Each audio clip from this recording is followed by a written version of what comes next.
A word to the wise. We are an explicit podcast tackling content with adult themes as well as entering spoiler territory if you aren't caught up with us. This week, that would be through chapter 31 of Brandon Sanderson's The Lost Metal.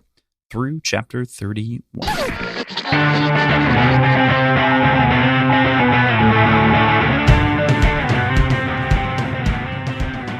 Hey there, this is Cross. And I'm PJ. And we are Words and Whiskey, a podcast for veteran and novice readers alike. We tackle fiction novels and love to talk about what we're drinking. You should think of us as your intoxicating weekly book club. My dogs are going insane right now. I mean, they're fine. They'll be okay. But if you hear like long distant barking on your audio track, it's not you. There's not a dog in your home or outside of your home. It's me. It's my dogs, and they are large and loud, and they do not like the wiener dog next door. Or they do. They've never like formally met, but they meet through the fence and through the shrubs, and they're very vocal about wanting to hook up, I guess. His name is Otis, I think. Mm-hmm. Something like that. I don't know. I don't know if they'd be friends. I hope so, but my dogs are big and kind of sound scary when they bark. So I don't know how amicable that meeting would actually end up being. Totally fair. I don't know where to spin it from there.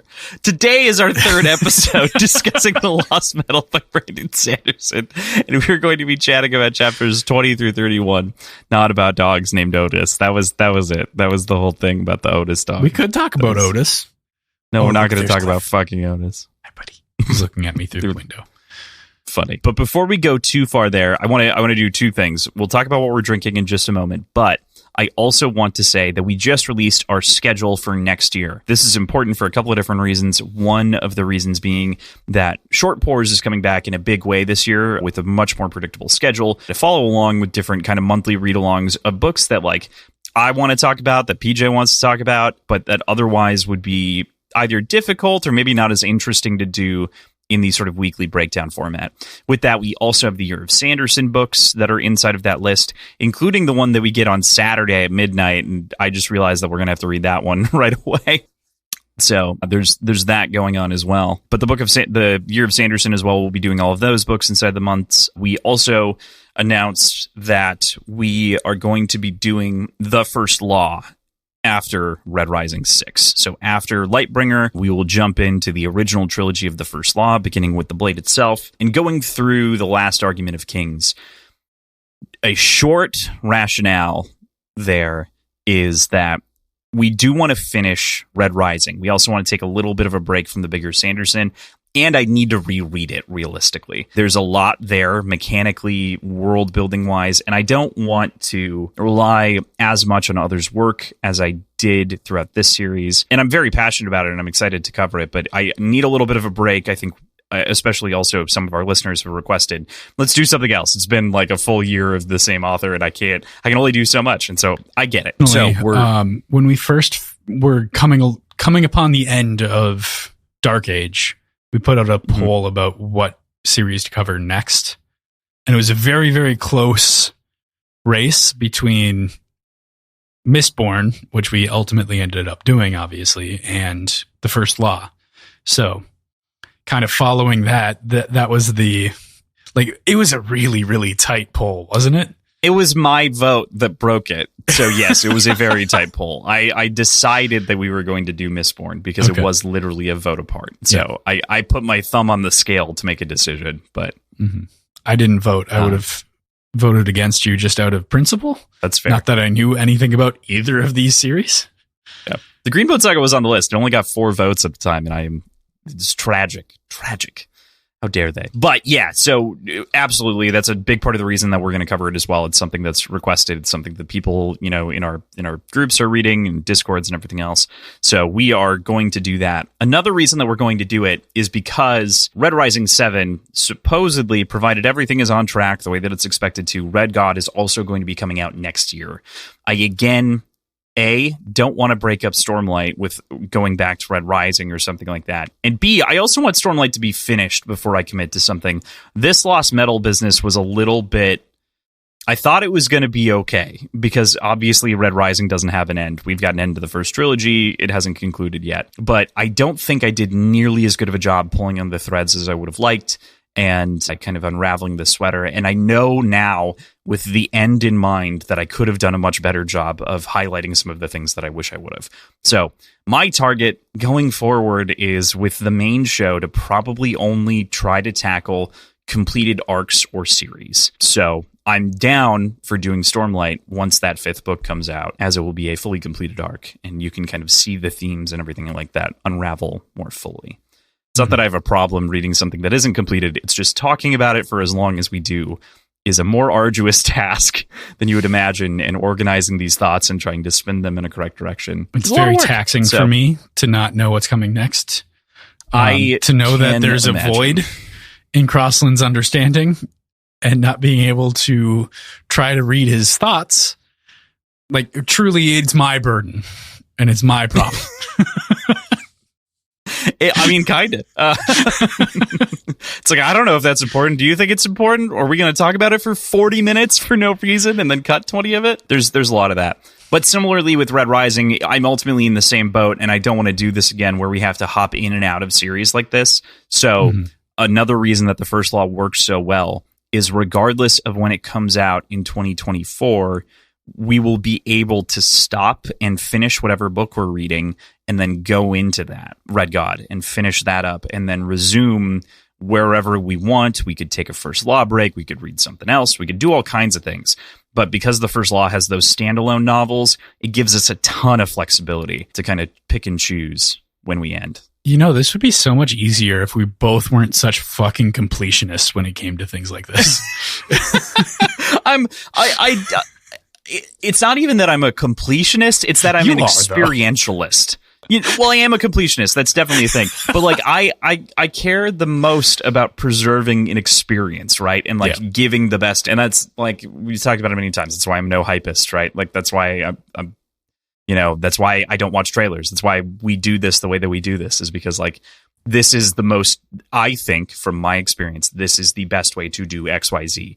It's best to play BioShock with the lights off and your phone off in the dark, and picking up every fucking collectible that you can find. Yeah. Because the story beats inside of those collectibles are so good. Anyway, point being, core point of this whole thing, we're going to be going into the First Law after we do our Greenbone saga with the great folks over at HowlerPod, as well as Thomas from High Key Obsessed, of which we're very excited to do a little 26-episode series. We'll be reading Lightbringer. I think that'll probably take about 2.5 to 3 months to do based on the estimated size, saying that's a little bit bigger than Dark Age. So that's about that time frame. And then after that, we will be starting the original trilogy, The First Law. We'll read as many standalones as we need to before picking up Red God and finishing Red Rising. And then we will be making a decision about what the next series is. Let's talk about what we're drinking. Let's transition out of that bit. But PJ, we are going to be reading our first Stephen King novel next year, regardless. Is it better than the fucking random short story that I pulled that was free online? Yeah, dude. Jesus. I appreciated that short story, but it's fun to shit on it because it's Stephen King. It's fair. Because you love him. And you want to, I don't know, French kiss his toes or something. I would love to kiss the ground he walks on. What I am drinking is now an almost gone and mostly melted frozen Mai Tai. So this is a recipe that Tim Pearson and I put together while we were in Costa Rica, because we didn't have standard simple syrup, but we did have orgeat. And frozen drinks tend to push the sweetness a little bit farther.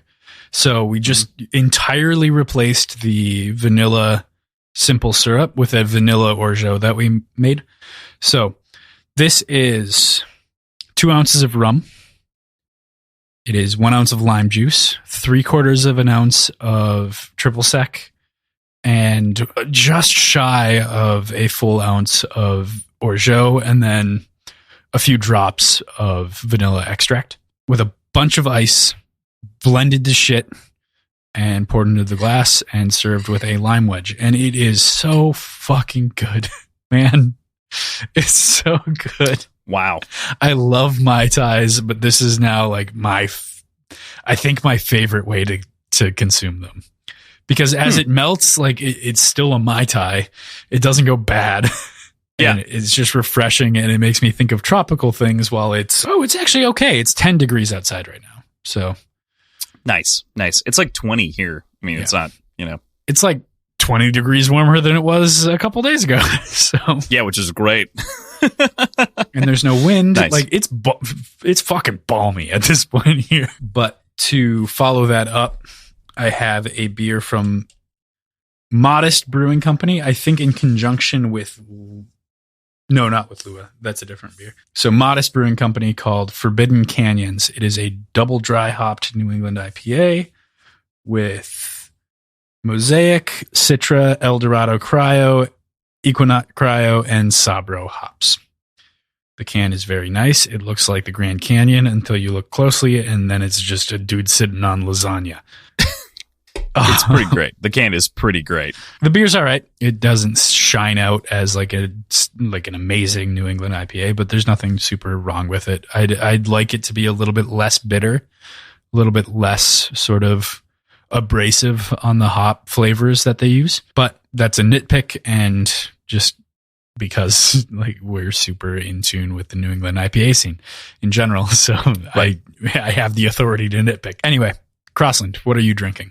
I'm in an interesting boat. I also went tiki, so that's awesome. We both went kind of in the tiki direction. I don't have any lemon or limes. I don't even have the artificial squeeze juice. I don't know how I don't have either of those bottles to like just make it by for something like this. I mean, it's not artificial, but it's like, yeah. I used super juice for this. You should make some of that next time you get some limes. I know, but I just don't have any limes or lemon. Like that's the issue. I haven't for a while now because I was at my parents' house all weekend, so I didn't get any groceries that were going to expire. Steal any limes from them?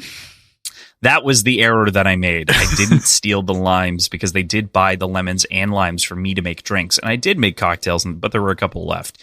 At the end, I could have ran away with them. I didn't. So what I did is I was looking up, I had pineapple juice from the weekend of cocktails. I made orgeat, so I had orgeat. And so I was like, okay, tiki direction. I can pull something off. So I was just looking through a variety of different recipes and landed on the pineapple rum cocktail, except for I did not follow the instructions at all, but it pointed me in the right direction. So okay. it got me where I wanted to go. So the pineapple rum cocktail for everyone at home is 6 mint leaves, a teaspoon of sugar, 2 lime wedges, 2 ounces of your rum of choice, generally a dark aged rum or an aged rum, 1.5 ounces of pineapple juice, 1/4 ounce of maraschino liqueur, and then 2 shakes of orange bitters on top. So the idea here being, not a whole lot in the way of the lemon lime flavor, like not a whole lot of citrus in this. So I was like, okay, cool. So I'm going to just pull out the citrus. I don't have the mint, so I don't have the mint in there, so I don't put that in. Here, that would have been perfect. Right. Exactly. So I'm like, I'm missing a couple of critical things. So what I ended up doing was, as opposed to the teaspoon of sugar, I went with a 1/2 ounce of orgeat, 2 ounces of the rum, 1.5 ounces of the pineapple juice, 1/4 ounce of the maraschino liqueur, just a drop of orange blossom water, and 2 shakes of Angostura bitters. And then shaken, and it is awesome. It is very good. All it needs is the tiniest splash of lime or lemon, and it would be a perfect drink. Right now, it is an excellent drink, but it is just missing that little bit of acid. But that orange flower water did make it feel like it had it. Like artificially, my mouth feels like I'm drinking a full complex cocktail, but my taste buds aren't responding correct. They want that like sour bite, and so it's so bizarre, but it's really good. It tastes really great. Awesome. I made a double of it though because I don't have any beer in the fridge either. So I've got this is 4 ounces. Perfect. From so I'm drinking it very slowly. You're like, I'm already done, and I'm like, I tried not to drink any of that during the Devil's Cut and just take the shot because otherwise I'm going to be wasted by the end of this. If you want to hear Crossland not drink, you can go to patreon.com/words and whiskey and get on our Patreon and listen to the Devil's Cut every episode. Another small thing about the Patreon. This year, we are now going to be incorporating the short pours into the Patreon. They will be coming, with the exception of the Brandon Sanderson episodes, ahead of time to patrons. So outside of the 4 Book of Brandon episodes that are going to be coming out right away, the episodes for the rest of the season are going to be coming out early to patrons. Some of them much earlier. For instance, Castlevania, of which I believe we put the episode out in March or April. Season 1 is going to be up this week on the Patreon. It won't come out for 3 months publicly. In the case of a lot of those, that'll be the case. Thief of Always, we're recording next week. That'll be for January. It comes out in February. Yeah. So, cool. Should be great. All right. Sweet. Well, enough about that. Enough about us. Enough about what's going on, because that was a lot. But there's a good chance what I'm going to do is I'm going to take that and make it a small little mini-sode to explain new changes or something like that. I don't know. We'll figure it out. But before we talk about the chapters, PJ, how'd you feel about this week's reading? What'd you think? How'd you feel? This week's reading felt much more detective-like. We got a lot of really great clue payoffs, which I wasn't really expecting, but it was a happy change. This is the core to a lot of these characters, but they're working well together, and they are actually satisfyingly finding and deducing information. Yeah, totally. I think that's one of the most satisfying parts of this week, to be honest, is I think we've talked about this before, but each of the Era 2 books feels like it reflects a different spin on the Western genre in some way, right? I wouldn't call most of this Western necessarily, but of the time frame, right? And so each one has a very different touch. And this one now has begun to really own the noir, detective aspect, which is really cool. It's a great spin. Last book we referred to as the Indiana Jones book, because that's how most of it feels. Shadows is maybe the book without the genre that's most clear. And Alloy of Law feels like a Western detective shoot 'em up, vigilante justice kind of book. So, yeah, I agree with that. Yeah. So, cool. All right. Well, let's talk about the book itself. We get a lot of meat in this week too. What's crazy is this is a technically just a smidge longer than last week by page count, but question count is double. There's so much information this week, even though 5 chapters are a crazy action scene. There's still just so much information. There's a 5-page chapter that I have 5 statements on that I want to talk about. So there's so much in different chunks. Cool. So we start part 2 with chapter 20 with an exploration of the outer city of Bilming, chief port of trade with the southern continent, and the city that seems to be built in just perfect, neat rows.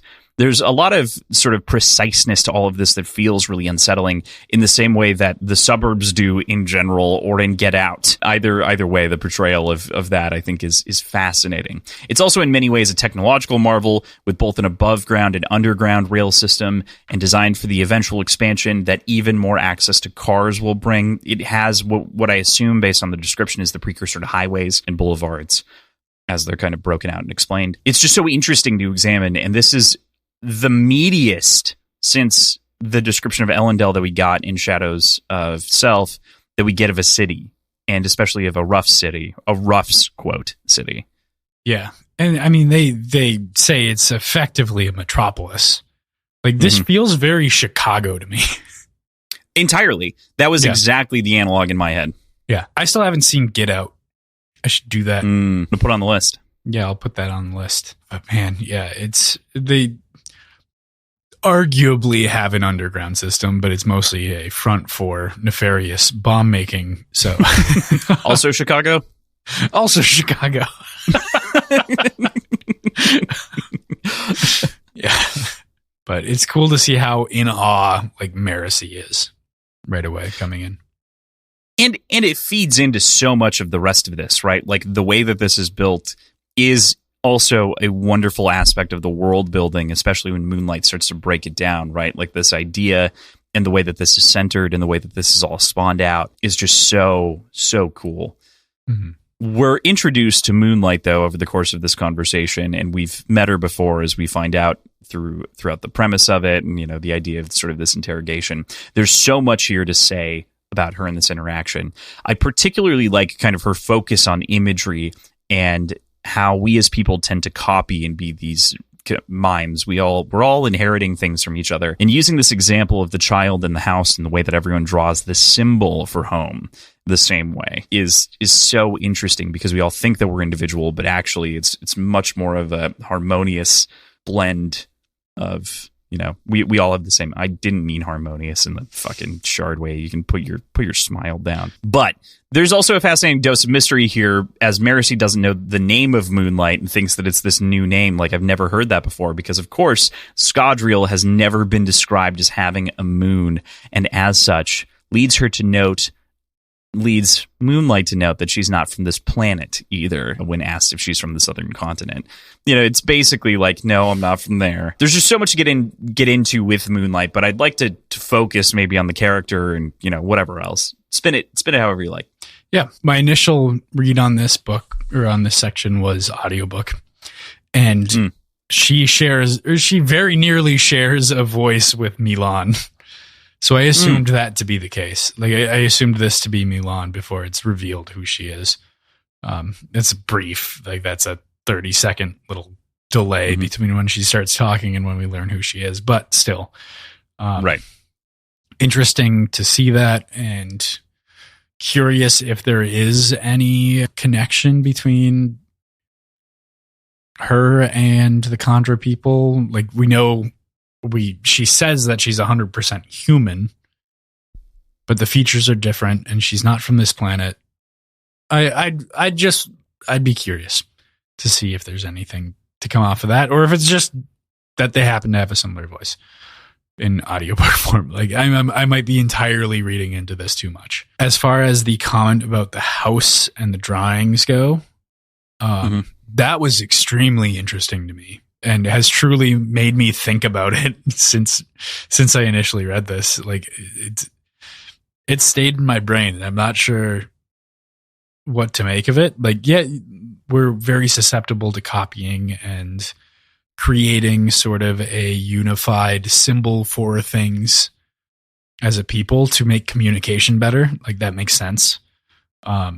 Breaking things down to their raw components, to their core components, and like showing the most simplified, most ubiquitous version of it makes sense. Like, it really is a gateway to thinking about human nature and communities in a way that I wasn't expecting. I wasn't expected to like have an existential, like humanistic sort of spiraling thought about this, but I did. Yeah, it's incredible how much Moonlight is able to kind of pull on that and like tug on you to like think about it in a very different way. And she's intriguing. There's a lot more to come, of course, even over the course of this week as she goes by Kim, and you know, we get to learn more about what it is, and kind of, we don't know who she works for, but we know we've got some ideas. we do get at least one solid clue. We got some thoughts, but that doesn't happen until much later. But yeah, I mean, I think that often you can have characters feel unreal when they go on tangents like this, but it actually feels so tangible because every other character is so well grounded, and she is a mysterious person from literally another world. Yeah. Speaking of the world, has it been confirmed that Scadrial doesn't have a moon before this? I mean, every time here's the thing, confirmed by absence, right? It's never been there, and so they don't even know what a moon is. So why would any one of the POVs describe a moon? That's fair. Okay. You know? Yeah. So there's your like confirmation of something you never thought about with the world, is the fact that there isn't a moon. I do believe I brought it up all the way back in either Well or like the original Mistborn, but I guess they talk a lot about starlight, but they never talk about moonlight. Okay. Which is why it's a great name. Great name. Hoyd and Moonlight as well know each other very well, it seems. And there's a question of who's watching who, really, whenever they're interacting. What do you think about this in regards to Hoyd and the like? I think this is going to be the point. Like, I don't know what to think about their relationship or anything, but this conversation and this like interaction is going to be what breaks Hoyd wide open for us going forward? Because Marcy can't put shit down. Because Marcy will be left with this puzzle of who this guy is, and she'll be able to dig a little bit potentially. Yeah. It's so interesting too, just as a general note for the week, that we get so much more of interactions with Hoyd than we ever have before in any of the books. It's generally a cameo. He's just here hanging out. Mm-hmm. Yeah. I think what this does tell us, though, is that Hoyd is not working with Moonlight. And we know later on that Moonlight is working for Kelsier. So that little grudge match maybe hasn't been, that little sort of rivalry hasn't been quelled yet. Mm-hmm. Right. They're still kind of not necessarily enemies. They seem fine. They seem okay. Yeah. They don't seem antagonistic towards each other. They just kind of seem to live in the same space. Yeah, exactly. They're just kind of sharing air to some degree, but it's great. It doesn't seem like they're working against each other either, which is the other bit too inside of that.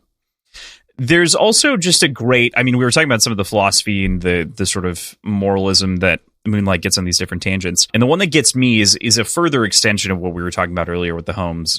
It's this idea about mimetic ideation. And she says, has it ever struck you how art is so destructive? Each new movement consumes the one that came before it, chops it up and feeds on the corpse, takes the bones but drapes new skin on them. Each new piece of art is in some way a parody of what has come before. And this seems super relevant right now. Yeah. With AI art. Ooh, yeah. Good point. And the rise of it and its controversy and sort of legislation on copywriting it, or is it art as a sort of zeitgeist question? But given this commentary, and this has obviously been written well before that sort of those methods of creation of AI created art weren't around or were in their infancy when this was being written. So I'd be curious if Brandon has any sort of commentary on that topic, and if it reflects sort of this breakdown of what art is and where art comes from. I'm sure he probably does. I don't know how publicly he's said it, and I feel like if anything, I probably would have heard it on a podcast. But I do find this entire conversation fascinating. Our art has the capability of being a tool, but is also very dangerous for the things aforementioned. We don't need to fully get into that side of the conversation. I'm very interested in where this goes, but at the same time, as someone of whom creates and works on creating things, it is just the idea of it is creatively fatiguing. The idea that I can spend I've spent the last 5 years of my life becoming a decent writer, right? And by my own assertion, I don't know if I'm better or worse, whatever. I'm perfecting that skill and I'm developing my art. And the idea that someone can just go, oh, we're going to scrape all of the writing from all of these books and then be able to pull it off with Chat 5 GPT or whatever and write you, statements and sentences and build and write every copyrightable story of all time forever, by just running long enough, is the most creatively frustrating and fatiguing dark web brain shut down. I don't want to live anymore shit. So being an artist right now, I can feel that pain very viscerally, and I can't imagine how our art friends feel about it. Yeah. That sucks. But at the same time, it is a tool. It's a new tool to be used. I'm not okay. I definitely don't want to have this conversation. I don't want to get into it. Yeah. I do not know enough to actually have an opinion on it. Right. But I feel for the stifling nature of things coming out around it, and feel badly that is a side effect of this technology, or potentially the direct effect of it. But anyway, hopefully it can be used for good as well, is I guess my point. Yeah, I do think that that's where the future of something like this lies, right? And I think that is, that is what I was trying to say. Is I wasn't trying to cut you off to like that I disagree necessarily. I do, but I do also think that it can be used as a tool. There's some things, but that conversation is very nuanced and would take its own 2-hour, 3-hour podcast episode to like really get into in substantial ways. So I don't want to try to do more than say, I feel that pain. It's also very useful. It's incredible for quick concepts of ideas. As someone who literally can't, like, I'm so fucking bad at drawing and I have a vivid imagination, I've turned to using words to describe things.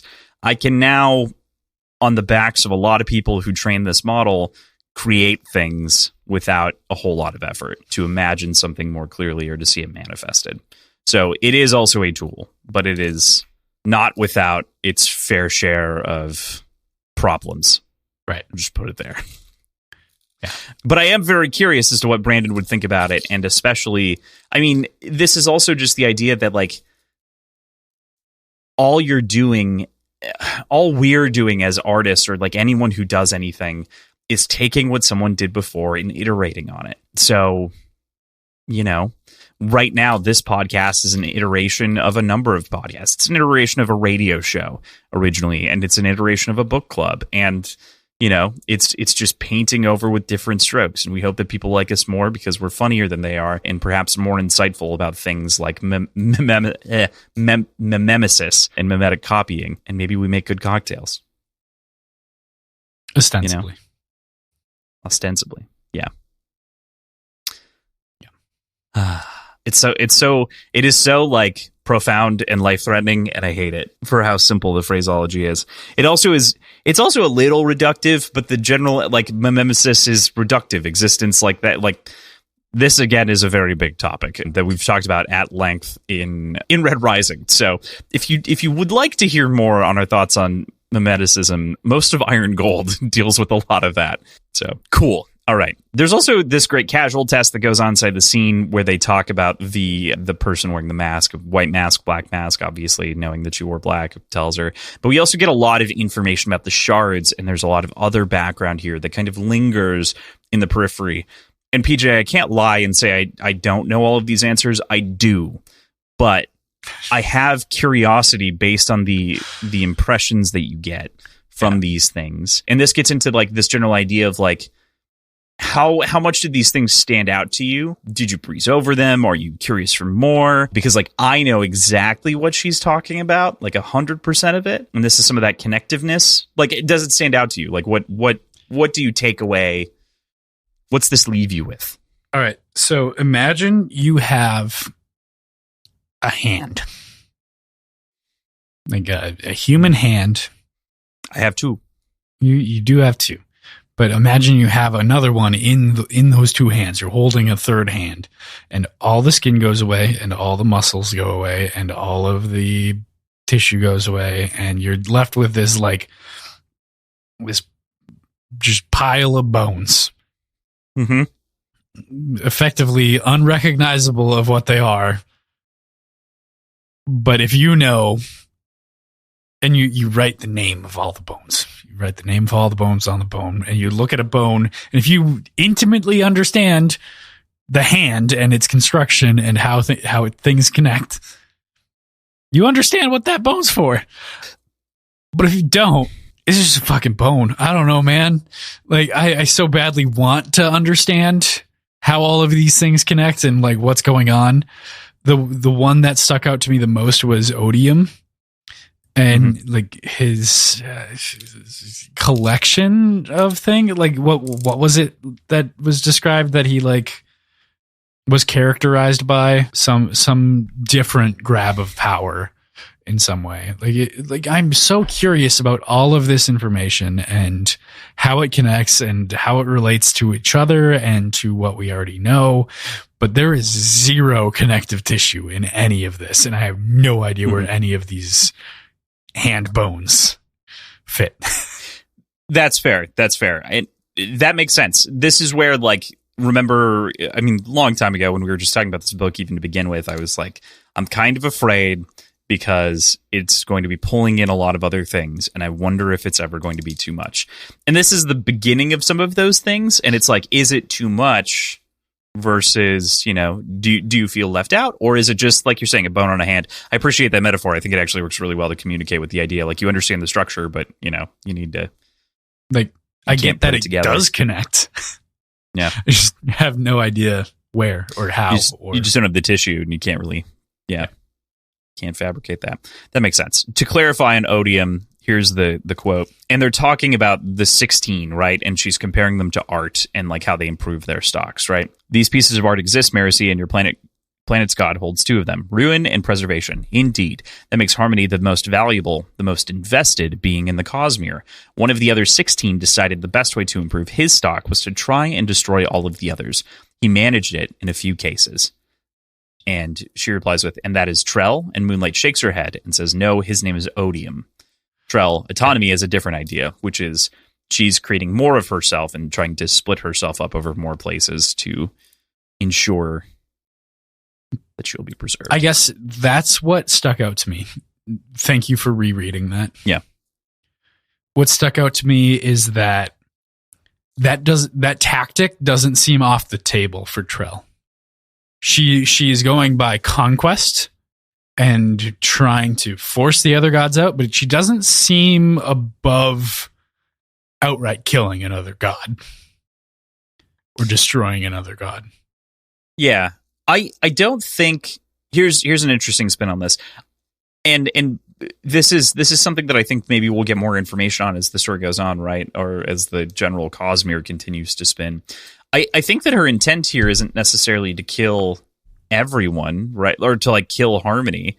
I think it's just to kill the people on the planet. Like, she's not chasing after killing Harmony, seemingly, it seems. I don't know about that. Because I don't think she's outright looking for annihilation. I think she's threatening it as a way to get to Harmony.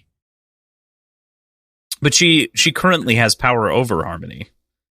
I don't know that she needs, like she's blinding him actively. I don't think she's trying to hunt Harmony necessarily. Well, no, we'll see. But I don't think she's above it, is my point. Sure, yeah. Like, I think that is a contingency. Like, I think her plan revolves around not destroying Harmony, but I don't think that's not a backup plan. Right. That it's not off the table. I don't think that's off the table. Sorry for the double negative. No, you're good. I got it. But yeah, it's a lot to unpack there too. So I totally get it. I believe too that there's a lot to. The shards are a really fun thing to talk about once you have all of the context, because it is a very interesting system and there's a lot of fascination, and I think he's done a very good job of laying it out. But there are like key pieces of information that are tucked inside of the other story. So I have to I get to sit on my thumb until we eventually get there. But I'm going to enjoy thumb sitting for as long as I can, I guess. Fair enough.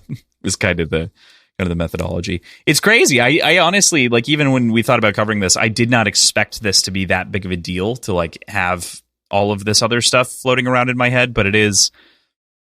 I've said it before and I'll say it again. I probably would have started with Stormlight and then worked the other direction for your sake, but I don't think that this is necessarily wrong, and I like what we've done. So I think that to the point of what you're talking about with autonomy, we talked a little bit about her motives and her rewards and thoughts here.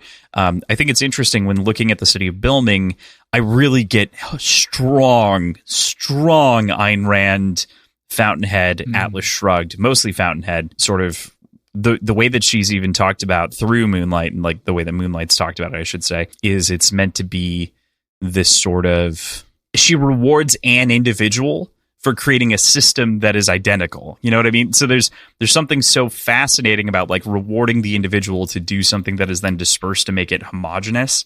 Yeah. There's something really, really interesting there. That is. It seems effective too. Like, that's the weird thing.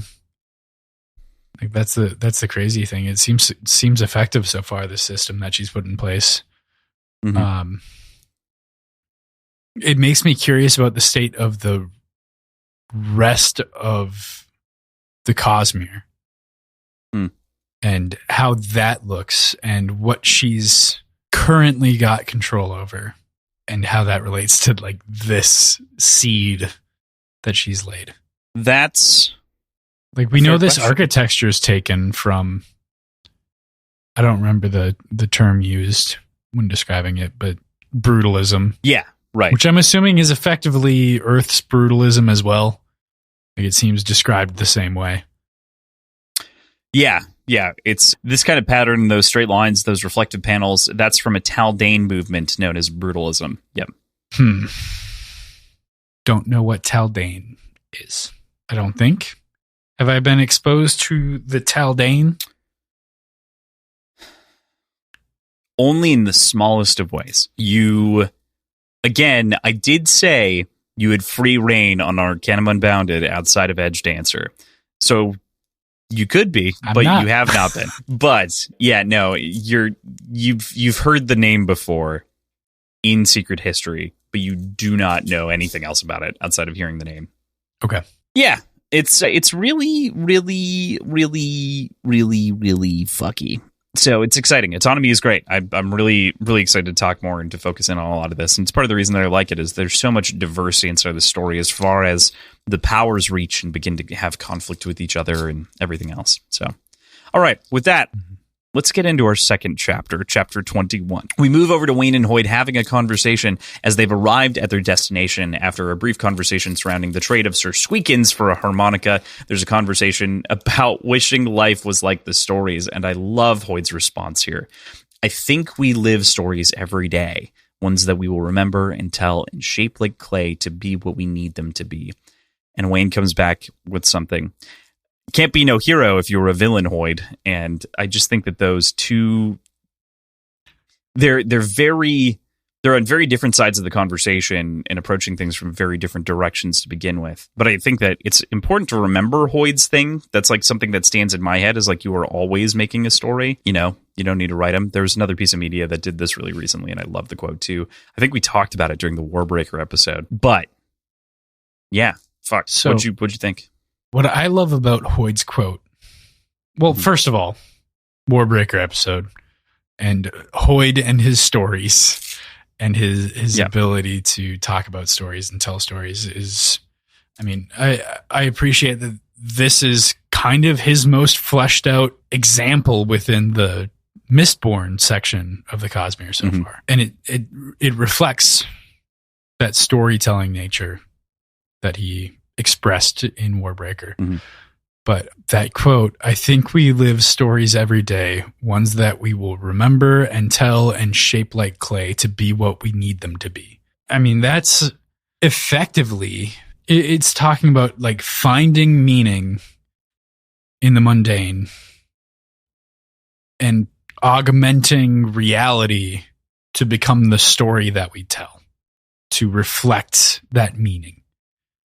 I find it really cool. Like maybe that can come across as like lying to a certain degree if you read into it too much, but I don't think that's the case. I think he's really talking about the everyday interactions that aren't that important in the moment, but make connections and allow for the forging of new thoughts and ideas and important things. I also think it's so interesting to compare against Moonlights, right? Where like everything's a copy, right?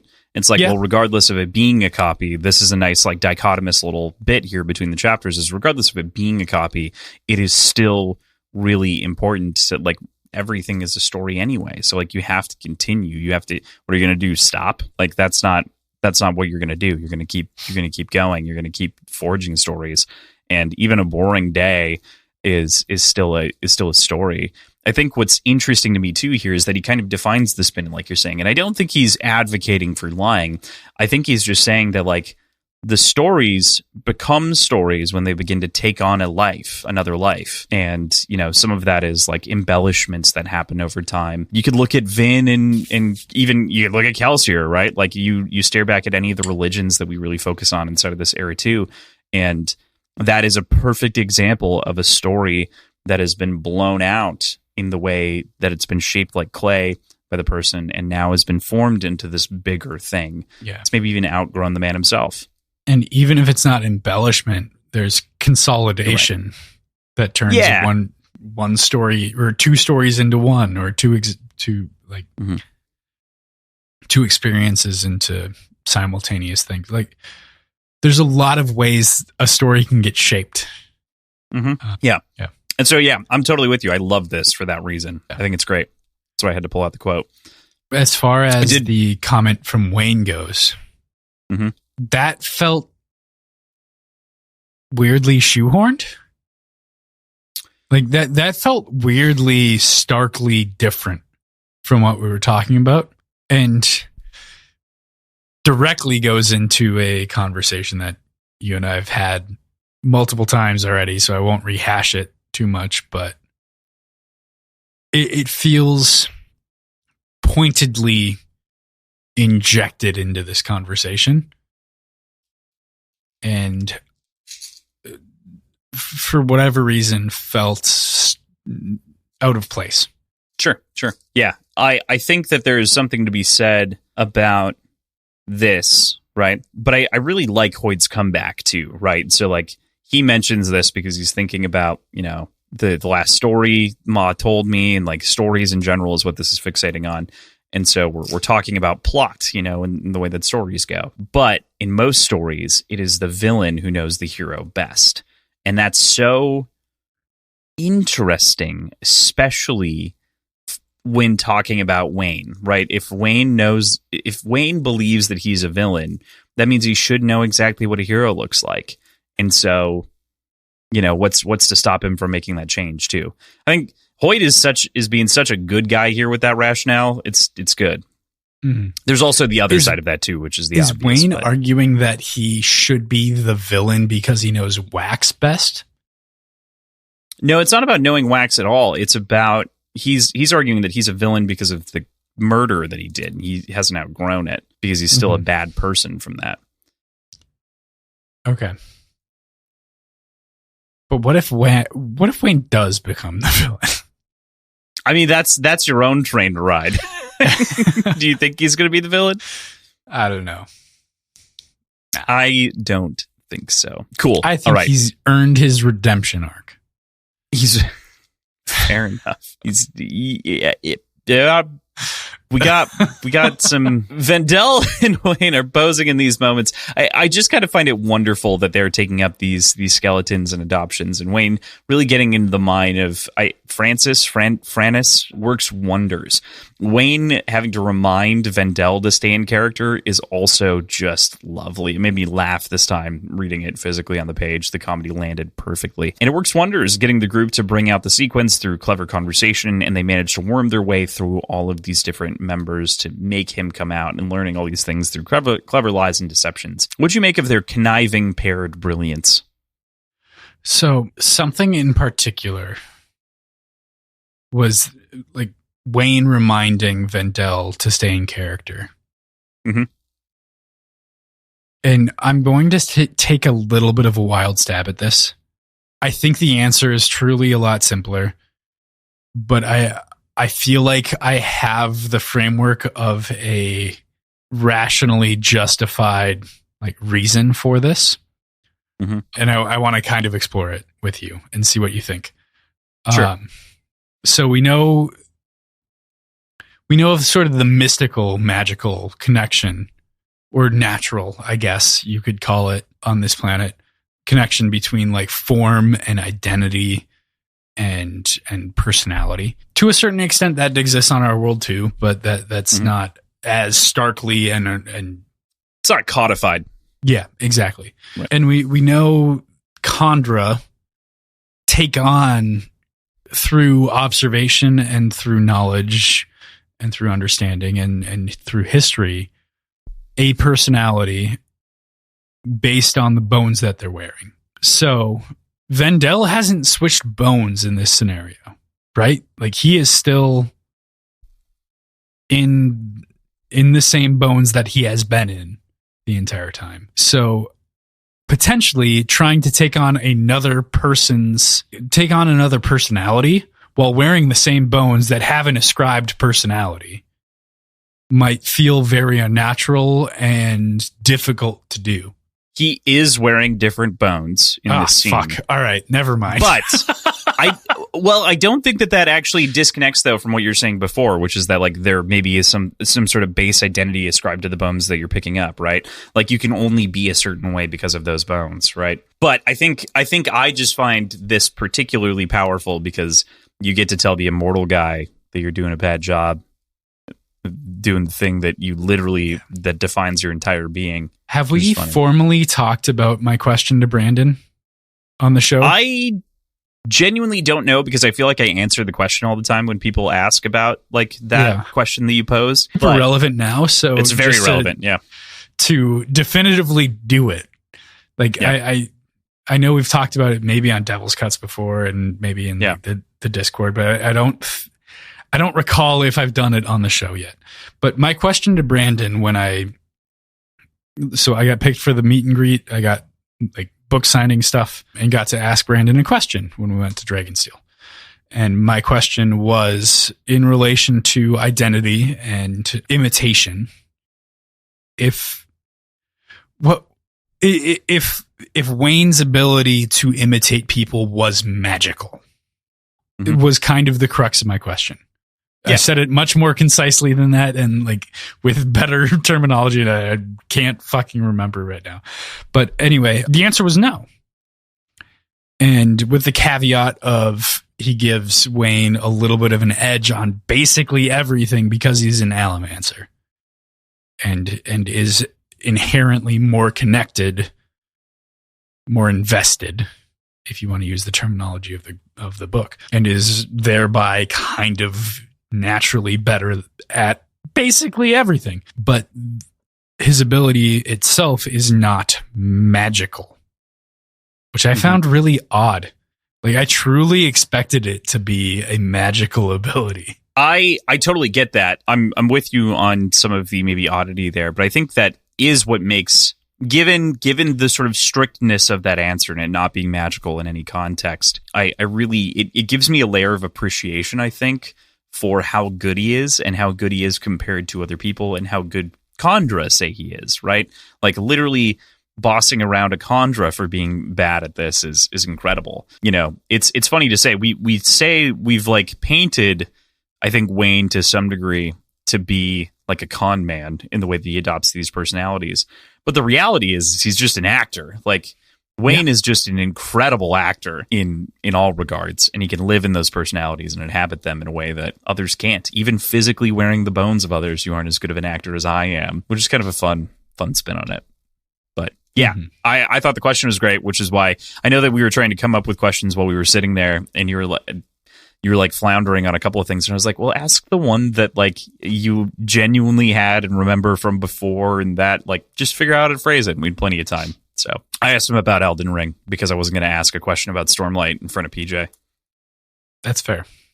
I would have walked away if you told me to. Yeah, but that would have been weird. I would have never, I would have felt very weird about it. Fair. So instead we talked about Elden Ring, which is cool. So yeah, he did not like Melania, but the boss. Anyway, cool. All right. Well, did that answer everything you wanted to talk about for that question? I think pretty much. I mean, the big thing for me is like, like you said, and I think also you brought up a great tangent on just the Khandra in general that we hadn't really talked about since, originally being introduced to them. And that's like, how much of the personality do they really take on? And the answer there is not as much as we think, but they do take on some level of personality. Mm-hmm. It seems. So, yeah. Cool. Yeah. As they finally get this sequence to come out and everything going, there's a sting on a sting executed by the Bilming police while Marasi's Oundel police wait in the wings. Ah, shit. What a great stinger to this chapter. Boo. Boo. I get it. I do them all the time. You can have your one. That was good. That was bad. That was bullshit, and you know it. It was deliberately bad. Yeah. Yep. It was deliberately bad. That's a thing. Okay, with that, we go into chapter 22. We move to Marcy, and she's got a lot to sort out after finding out that the local captain intervened in this moment. And there's a question over jurisdiction here as we meet Captain Blantich. God, I said this name in preparation of this episode. I listened back to it. Blantish?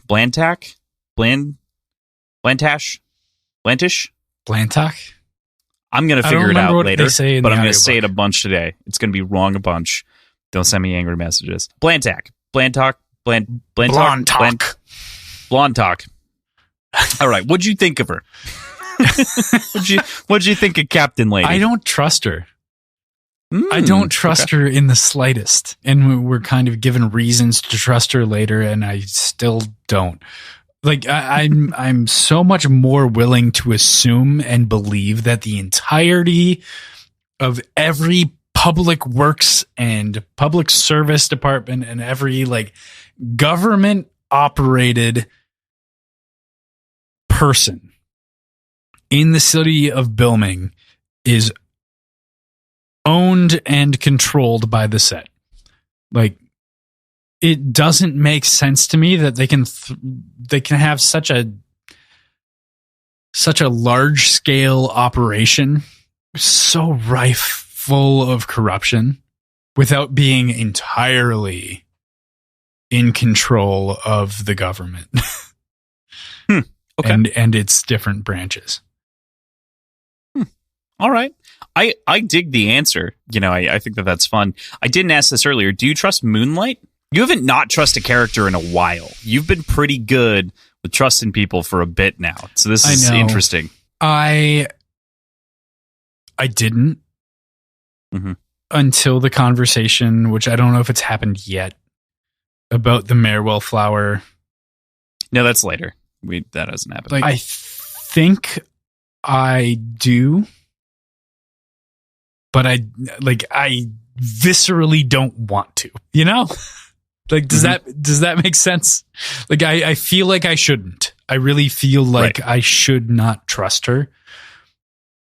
But with the information that we've been presented with, I will concede that it seems okay. All right, cool. It does seem very convenient, though. But that can come from a whole lot of... That can come from many different directions. I'm not sure what to make of it. To me, that makes enough sense. That's a good enough rationale. I was just curious, you know, especially since you don't trust Blantish. So, you know, it's interesting. You've been on a trusty train, like I was saying, since at least the first trilogy. Not the whole first trilogy, since at least the end. Kind of mostly. I think you've like distrusted a couple of like obvious characters to distrust, which is fine. Like Ed Warren, for instance. You know, when he showed back up, I don't like, well, he's distrust not a good guy. Wayne just because. Yeah, right. Well, by the innate basis of Wayne, you know, it's hard to trust. Yeah. So interesting. I found that funny. So I wanted to dig in there a little bit. Marcy obviously makes an impassioned argument for the why they shouldn't be fighting over this in the moment, and then tries to make friends with this woman very quickly. She also realizes that after seeing the sequence, that there is a medal borne upon them, despite Blantish's note of good authority that there isn't, as everyone is blasted across the room by an incredible allomantic steel push. You can absolutely imagine this as an adapted scene, can't you? Like, this is so cinematic for me. Like, this and the rest of, like, this chapter, and, like, maybe the next chapter, it's so scripty for some reason. You're totally right. The entire sequence in that like takes place surrounding this guy, like basically chapter 22, even the chapter with Hoyd. So looking from the section with Hoyd through when Wax sits down with Entrone and we see Entrone again, all of that is actiony and feels like a script. You're entirely correct. I think it reads exactly like an adapted scene. I think it's interesting that you highlight this one here, and I know that obviously you're talking about the rest of it as well. This one is the one that I definitely can imagine exactly how it would happen, but I also get the difficulty of portraying allomancy as this being a more difficult thing to portray, because my brain instinct when you're like, this is an excellent, easy to adapt scene, is when that push happens. I thought that there would be like some blue effect on the screen. I imagine some like AoE burst, right? That like is covering an area in a half semisphere as it like explodes outwards and then pushes all these things as it hits them, which isn't how allomancy works either. So I totally see the things flying back and people with their guns and the guns launching off and like all of that works. I mean, Magneto works on TV. Of course this works. But sometimes the strength is the hard part that I have like really trying to figure out a good way to picture in moments. Like how do you make a duralumin push feel substantially different from a standard push, you know? I mean, I think a cheap like way to do it is to have an inconsequential giant metal object go flying off in a different direction that's not in the line of, like, not in a direction that's dire or dangerous to our people, but just proves that, like, hey, this fucking anvil is fucking off into, like, he yeeted the anvil like half a mile that way. Like, that's a fair point. I don't think that's cheap. I think that's actually a good point. But I love this scene. I love what happens here. And I definitely can see it all adapted because it does feel very script worthy. It was just one of those things where my brain pictured it and I was like, that's not how you would portray that though. Like that wouldn't work for allomancy, but it is visually how it feels as written. So it was just an interesting experience that I had with it this time. But I'm with you. With that, we start to get into the action here. We get into chapter 23. Marcy, though, you know, everyone's getting blasted back and feels the force of this push. But Marcy is more cleverly equipped than the rest of them. She wears a gun belt that functions like a pair of tearaway pants, and as her metallic vials and equipment fly off of her without tossing her back, she manages to escape this bit unscathed. But this confirmed it. The sequence here has been hemologically spiked in order to make that happen between the duralumin and you can't have two of the abilities, right? So definitely spiked. There's also a supposition as Vendel, Wayne, and Marcy finally make it into the speed bubbles together that they share that the set must have been aware of one of the stings, but it was unlikely that they knew of both because it seems as though Blantich did have certain information, but did not have all of it. I think I would argue, or I would believe that anyone super high ranking, and maybe this goes back into, sorry to like lose my train of thought a little bit, but maybe this goes back into the conversation about harmony and the number of spikes and control. But I would think that anybody sequencer above in this organization is spiked to the point where Telson or Trell has the ability to control them. Like, I would think at this point, no less than 3 spikes in anyone high ranking. Just based on the controlling nature that they've exhibited so far. And maybe the existence of the Trellium spike negates the ability for Harmony to interact with it in general because of the sort of repulsion factors that we saw on a micro scale when looking at the spikes themselves and the metals themselves in their interactions. So if they're spiked with Trellium, Harmony's unable to act. Maybe that's a possibility. I don't know. But yeah, I think it's hard for me to believe that Telson has the capacity to trust anybody to really follow through with her plans without having the ability to override any of the actions and keep an eye on it. Interesting. That's interesting. I mean, yeah, I don't think that's and additionally that's presented as a perk. Like, hey, we'll give you all these fucking powers when you get to this rank. Like, it's a double-edged sword in that respect. That makes sense. It would be a curious thing to know about the set, whether or not that is fully the case and like how that's divided. We get some interesting notes later that I definitely want to bring this back up with when we get to Marsh and some of the mentions there. So I'm going to hold on to some of the commentary until we get to that chapter. But I think that there's definitely something to be said in general about obviously the spikes, about sacrificing. What's very interesting is that, and I find this very interesting about autonomy in general as described so far, is autonomy's intent is really hard to parse precisely. Like, it's actually much harder than some of the other intents. I mean, compared to Ruin, for instance, it's not quite as clean, I would say. And there's nothing wrong with this. I don't think that this is a fault of anything, but it makes for something very interesting because you can totally see autonomy doing something like that, making the choice to unite them all under one thing, because then they can kind of function autonomously, but underneath one single power. But at the same time, that's removing someone's autonomy and their ability to act on their own. And so which spin on autonomy is it in that moment? It seems like the god autonomy is trying to have it the best of both ways, which is so interesting. Yeah. Mm-hmm. It's all about perception and justification. Setting up systems is part of what I see in this as well. Yeah. Oh, God. On cool. that scale, all these cool people spin. are fucking ants anyway. So Right. Well, right. Doesn't yeah, exactly.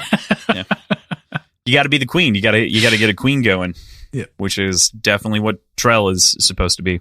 So while they're in the bubble, what do you make of Vendel's adherence to the first contract? I just found this to be like a funny little bit, but when he mentions that like he won't kill. Honestly, I expected it based on the fact that he's a desk jockey most of the time, and presumably that's by design. Mm-hmm. It's been a very, very long time since this contract has been directly relevant, but sure. Kandra are very slow to change. So I thought it was odd that Milan was willing to break the contract, and it turns out she's like one of the two anomalies. Her and her adoptive father basically are the only two that don't follow the first contract. Yeah, or that seem to not, right? So like even, right. Yeah, at the very least that we've seen for sure. I wonder if more, she's an 11th, a 7th generation. Do you remember what Milan is? 7. I wonder if other 7th generations act and behave similarly. If they still survived. Like, who knows how many of them are around still. I mean, yeah, I think the way that it's talked about in Shadows of Self is that pretty much all the Kandras survived that weren't killed. Meaning, and by killed, I mean like literally the ones that were killed by, say, mostly the second generations. But there are plenty that could have taken the path out of immortality, though. That's totally a thing, and could have taken the death option that they found. There's also that. It's true. Woo! So we're interrupted in the middle of them making this plan, though, as a stout woman wearing a bowler hat walks into Wayne's bubble. She's a slider, too. They quickly separate, and she leaves the bubble after taking a swing at Marcy with a dueling cane. There's a perfect comedy moment as they prepare to each go their own way to handle kind of the scene and the action that's about to happen after they leave the bubble, and Vendel shouts, "Not ready!" after everyone says that they're ready and has begun going. It's just perfect. I mean, like, I'm going to kind of continue the thread of screenwriting here. Like, this feels so comedic and so cleanly written as an adaptable like scene in a TV show or movie or whatever it might be, but something that would come across on the screen very, very, very easily. Mm-hmm. Yeah, totally. I'm with you on that. That's part of the reason that I love it so much, is it's right there. It's great. What'd you think about the slider? Woohoo! We'll talk about her more later, but when you first saw her cross that bubble, what was your thought? I was kind of flabbergasted because I expected them to have described some sort of motion that indicated that there was a speed bubble being put down, or like noticing a shimmer or something like that, because they so intimately understand what Wayne's speed bubbles look like. But there was no indication of that, and we were kind of left briefly, temporarily floundering on what could have been happening with this person able to just kind of waltz into the thing. Yeah. Isn't that I totally agree with you. I would have imagined, my imagination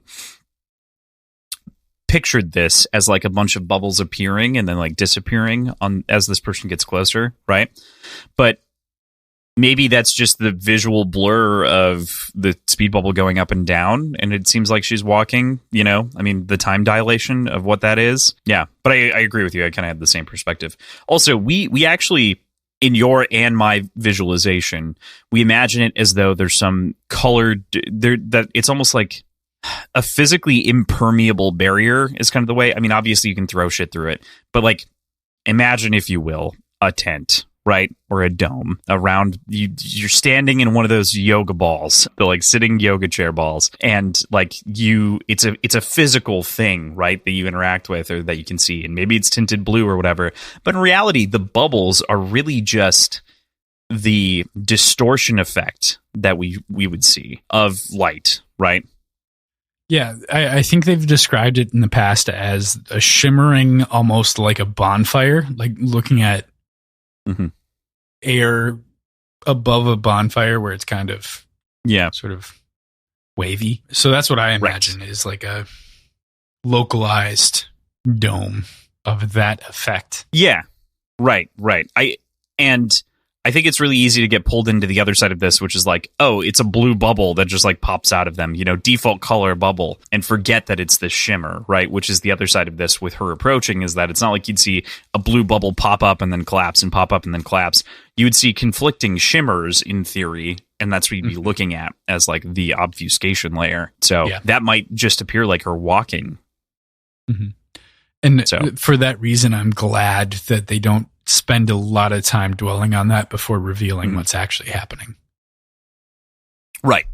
Yeah. This has been Science Hour with PJ and Cross talking about bubbles. I like bubbles. I like bubbles. Mary C sends Blantac to take care of the constables to reinforce the scene with cover and finds one of her 3 elementic grenades that she had brought with her.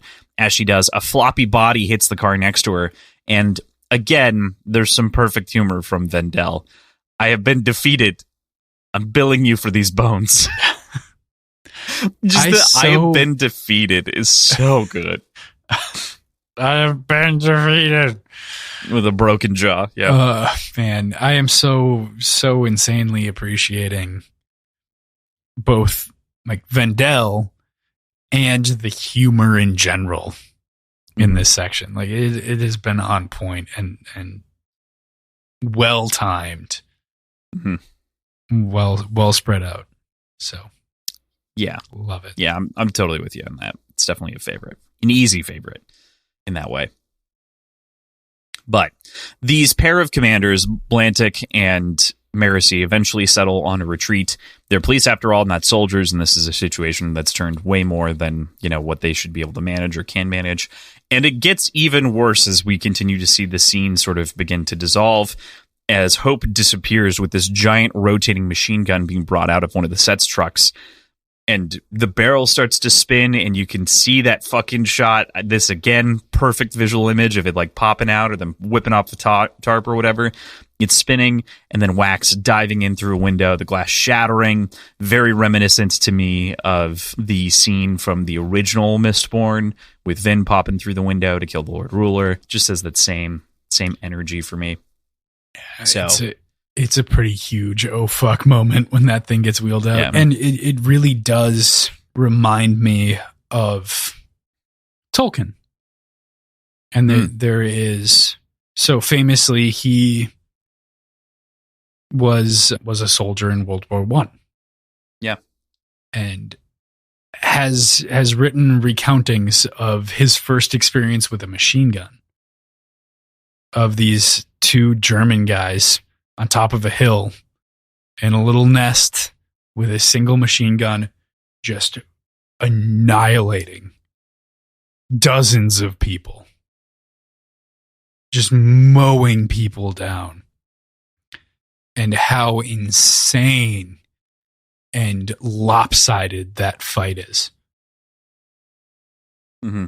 And like, ugh, suddenly revealing a machine gun definitely gives me those vibes of like, holy shit. They're out. Like, technology is the beginning and end of armies. Like, if you have equal numbers but less advanced technologies, you're going to lose. And sometimes even if you have more numbers but inferior technology, you're going to lose, just because like people get really, really efficient at killing other people. Yeah. I mean, especially on a longer timescale, right? Like, that's one of the, I think we've speculated about this. I don't know how much we've talked about on the show, but like this idea of this sort of long universe where this magic is so important and central, which is really science. If you boil it down, it's a science system, not a magic system. But obviously it incorporates in, but it seems like technology is beginning to grind down that barrier between an allomancer and otherwise. I think one of the things that isn't explored too much in the series so far in Era 2 is any emotional allomancy at all, likely because of the eventual pervasiveness of allomantically lined hats and stuff like that, so that you can't be affected, or coats, all kinds of things. Right. By allomancy, and just you solved the emotional manipulation problem with a piece of technology, an advancement. Yeah. Blocked out an entire subsect that of was users. Such a cool aspect of that first series, though, Right. And yeah, the fact that it's all but negated here is tough. I mean, I think it's just not the focus. I think that it could. Crossland personally believes that the sequel series with Era 3 will include a person of whom is an emotional allomancer, because he wants to do spy thrillers. And so if you want to do a spy thriller, emotional allomancy is an incredibly potent and fun way to do it, because you can social engineer your way into situations. It would be a very powerful tool for like a femme fatale to have. That's true. Yeah. But yeah. Yeah, anyway, that's just a side tangent. But the advancement of technology versus the magic thing, I think, is really interesting, especially as we start to see the tools proliferate among people and groups, and then you start to see the advantage of magic is going to become smaller and smaller and smaller and smaller over time, especially as the power is also waning in the bloodlines. Until Lerasium shows up again. I mean, sure. Maybe. Perhaps. Maybe. Perhaps. All right. With that, we go to chapter 24. We move to Wayne fighting. With that, we go into chapter 24. We move to Wayne fighting this mysterious woman who's mirroring his every move, swinging wildly at him. We learn her name to be Gertruda. What do you make of this Wayne copycat that we see here? I mean, immediately, it felt too good to be a coincidence, It felt too on the nose to be just coincidentally, especially with the obsession with the accent, right? Right. Like, through conversation, we confirm that sort of thought, and especially the comment, I think it's later on, maybe not even in this chapter, saying that she was made for him specifically, which is fucking terrifying. Yeah, what do you think that connotes? I think it connotes almost Kolos-like creation of people with a vibed personality and ability combination. But I don't know where to go from there. Yeah, I mean, where do you think it came from? I guess is kind of the other side of this thought. Like, where, who, what, how, why? Is it? Do you believe it? Like you said, is it a Kolos-like fabrication, or is it a real person? Or I'd be curious if Trell, like the Trellian hemalurgic spike, a Trellium spike, given the idea of autonomy and following that theme, if personality can be ascribed onto someone with it. Okay. You think I'm right? I'm intrigued. are going to tell me all of the answers to everything in the Cosmere from here on out. Right? Definitely it. I actually almost fucked up in the notes earlier with something kind of bad, and I didn't realize it until almost too late, and then I caught it. But yeah, I've had many. You're not going to tell me what that fuck up was? No, because I can't. Because of course, naturally, you cannot know. If you looked in the version history of the documents, you could figure it out, but you'd have to do a decent amount of digging. I know. Team No Hype, man. Team No Hype. You wouldn't have gotten anything from it anyway. It was just, it was not really it wouldn't have ruined anything. It would have just colored a thing a little bit. Okay, Wayne makes his way after escaping Gertrude over to Marcy, and they compose a plan that allows for them to stick it out, and Wax will undoubtedly take care of the coin shot, as we assume, based on everything that he does and his sort of penchant for Flash, and especially if someone uses the same abilities he does, he has to go after them, and that the rest of this fight at that point will mostly become a cleanup. Wayne moves to help to tend to the wounded to help them out in this situation. I really enjoy how we don't need the beat for beat on how this all goes down, and this is basically explaining... You don't need it. You get it. You've seen this before, which is good. And then we cut to the more important action, as well as some selfless help of being the hero that Wayne is to help these people who are wounded kind of get to safety. Yeah. I think what this scene highlights for me is how much I love this group, this crew, and how well they mesh together. It is a very stark difference from Vin and her lone wolf sensibilities,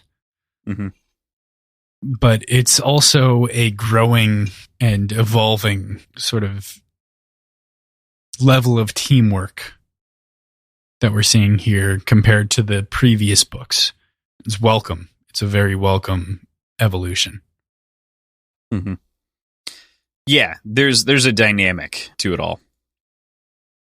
The dynamic has changed over time, of which is what really feels great. Yeah, I love it. It's so good. But I'm totally with you too on the Era 1 comparison, because that had some lone wolfish, they're brought together because they have to be. This is they're choosing to be involved with each other consistently. Yeah. So, chapter 25. Wax chases this man through the skyscape of Bilming and quickly recognizes that he's got powers beyond that of normal coin shot with his access to duralumin. He picks up his aluminum weapon from a bag that he left on top of the roof and continues the chase through the various rooms and apartment buildings. And wow, we get some dramatic moments as a full apartment caves in. This would be incredibly well shot. I love it. And the idea of you burning just enough to feel kind of the outlines of the buildings and kind of get a sense of where things are. Very interesting. And the coin shot basically just keeps taking pulls from his flask to keep his powers going, as well as a mix of duralumin and steel. I think we need a drink. I have to assume that there's booze in that flask too. You have to assume that. Right. This is our first modern brush up with duralumin, right? Or has there been some? I think in bands, didn't Wax use it at one point? I think he did. Okay. But other than that, this is the first modern. Otherwise, yeah. Yeah. Anyway, I'd be curious if this is actually a similar mixture as to what Harmony provided Wax with those vials that he was told to replace his existing ones with. Or to use instead of, was the term. A similar mixture, meaning duralumin and steel. Or another god metal and steel. Interesting. Yeah. Oh, is duralumin's not a god metal. No, it's not. No. So that requires a duralumin spike? Correct. Yep. Or not necessarily, because that's kind of wonky and fucked up. Because bronze grants steel pushing abilities. Or something like that. The hemalurgy is not a one-to-one. Yeah, a spike takes care of a whole group of attributes, right? So a bronze spike would steals the sensey stuff, emotional elements he's stolen with. There's a whole side chart on the hemalurgical side of things. The assumption is in this scene, because of his skill as a coin shot, he was given a duralumin spike, which I have to say, it's not that I don't believe it, but I have to, because obviously I believe the story. It's got to be so hard to find a fucking duralumin misting. Are you kidding me? They've got no combination of stuff. But they can be imbued with duralumin, right? You can be imbued with duralumin, which is what happened here, we assume, because he's a skilled. Hemologically, right? Hemologically, yes. But how do you find the person that you get the duralumin ability from if they can't burn any other fucking metal? Same question as like fucking smokers. Like, how do you find a smoker? Well, that's a different problem because they know that they're a smoker. They could be tortured. You could torture people. Like, that makes sense to me. Like, you could work that out. But someone... What do you mean you can torture people? How does somebody determine that they themselves are a smoker? When they can burn a metal reservoir, right? Like, in theory. But if it doesn't have an effect, why would they believe that that was actually doing anything? No, but you can feel the burn. I understand. We're not dealing with the smoker here. We're dealing with someone in duralumin, right? Which is just as insane because there's even less of an effect. Even less of an effect with duralumin? Yes, that's what I'm trying to get that across. Is I think that it's crazy. I think there are rationales because bronze at the very least registers outside to other people, right? Like you might not know that you're a smoker, but someone who burns, sorry, is it copper? Copper is the anyway. Because bronze is what breaks it. So it's copper clad, right? So you would know you might not know that you're burning copper, you might not care, but someone who is a bronze user would know that you're burning copper when you flip it off potentially. You know, like there's a lot of different reasons that like that one is way more detectable. Duralumin though, it's like literally you can't do anything. Yeah. Yep. Yeah. That was bad. But so point being, that's a lot of trial and error to get a duralumin spike. You know, like that's a lot of work. Unless they have an ability to read people externally.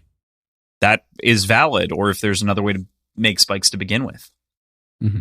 Which gets into the marsh stuff. So we'll wait until we get there. But yeah, I mean, it's a very cool thing. I love the flask. I love the touch of the flask. I think that's great. So. Yeah.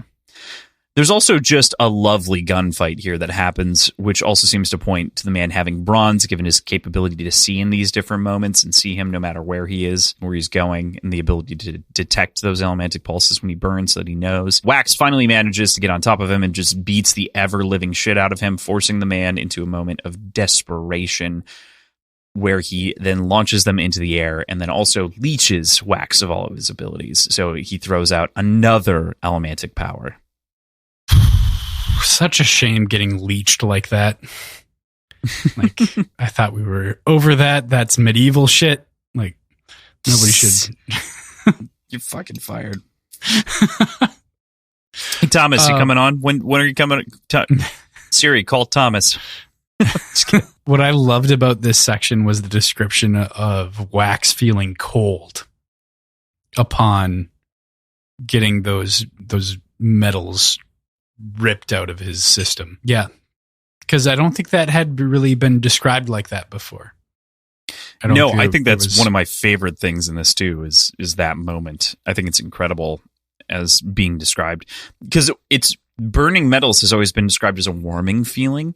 So of course it makes sense that it's a coldness, right? But it's never been described that way. Again, it's like the moon thing. You don't know what you're missing until you know. Yeah. You don't know that it's not there until you know. So I still want to know the mechanics of how this works, because this is a physical, like it is a physical metal reservoir.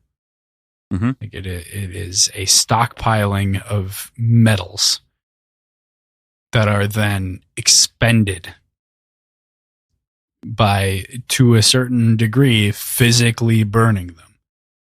Mm-hmm.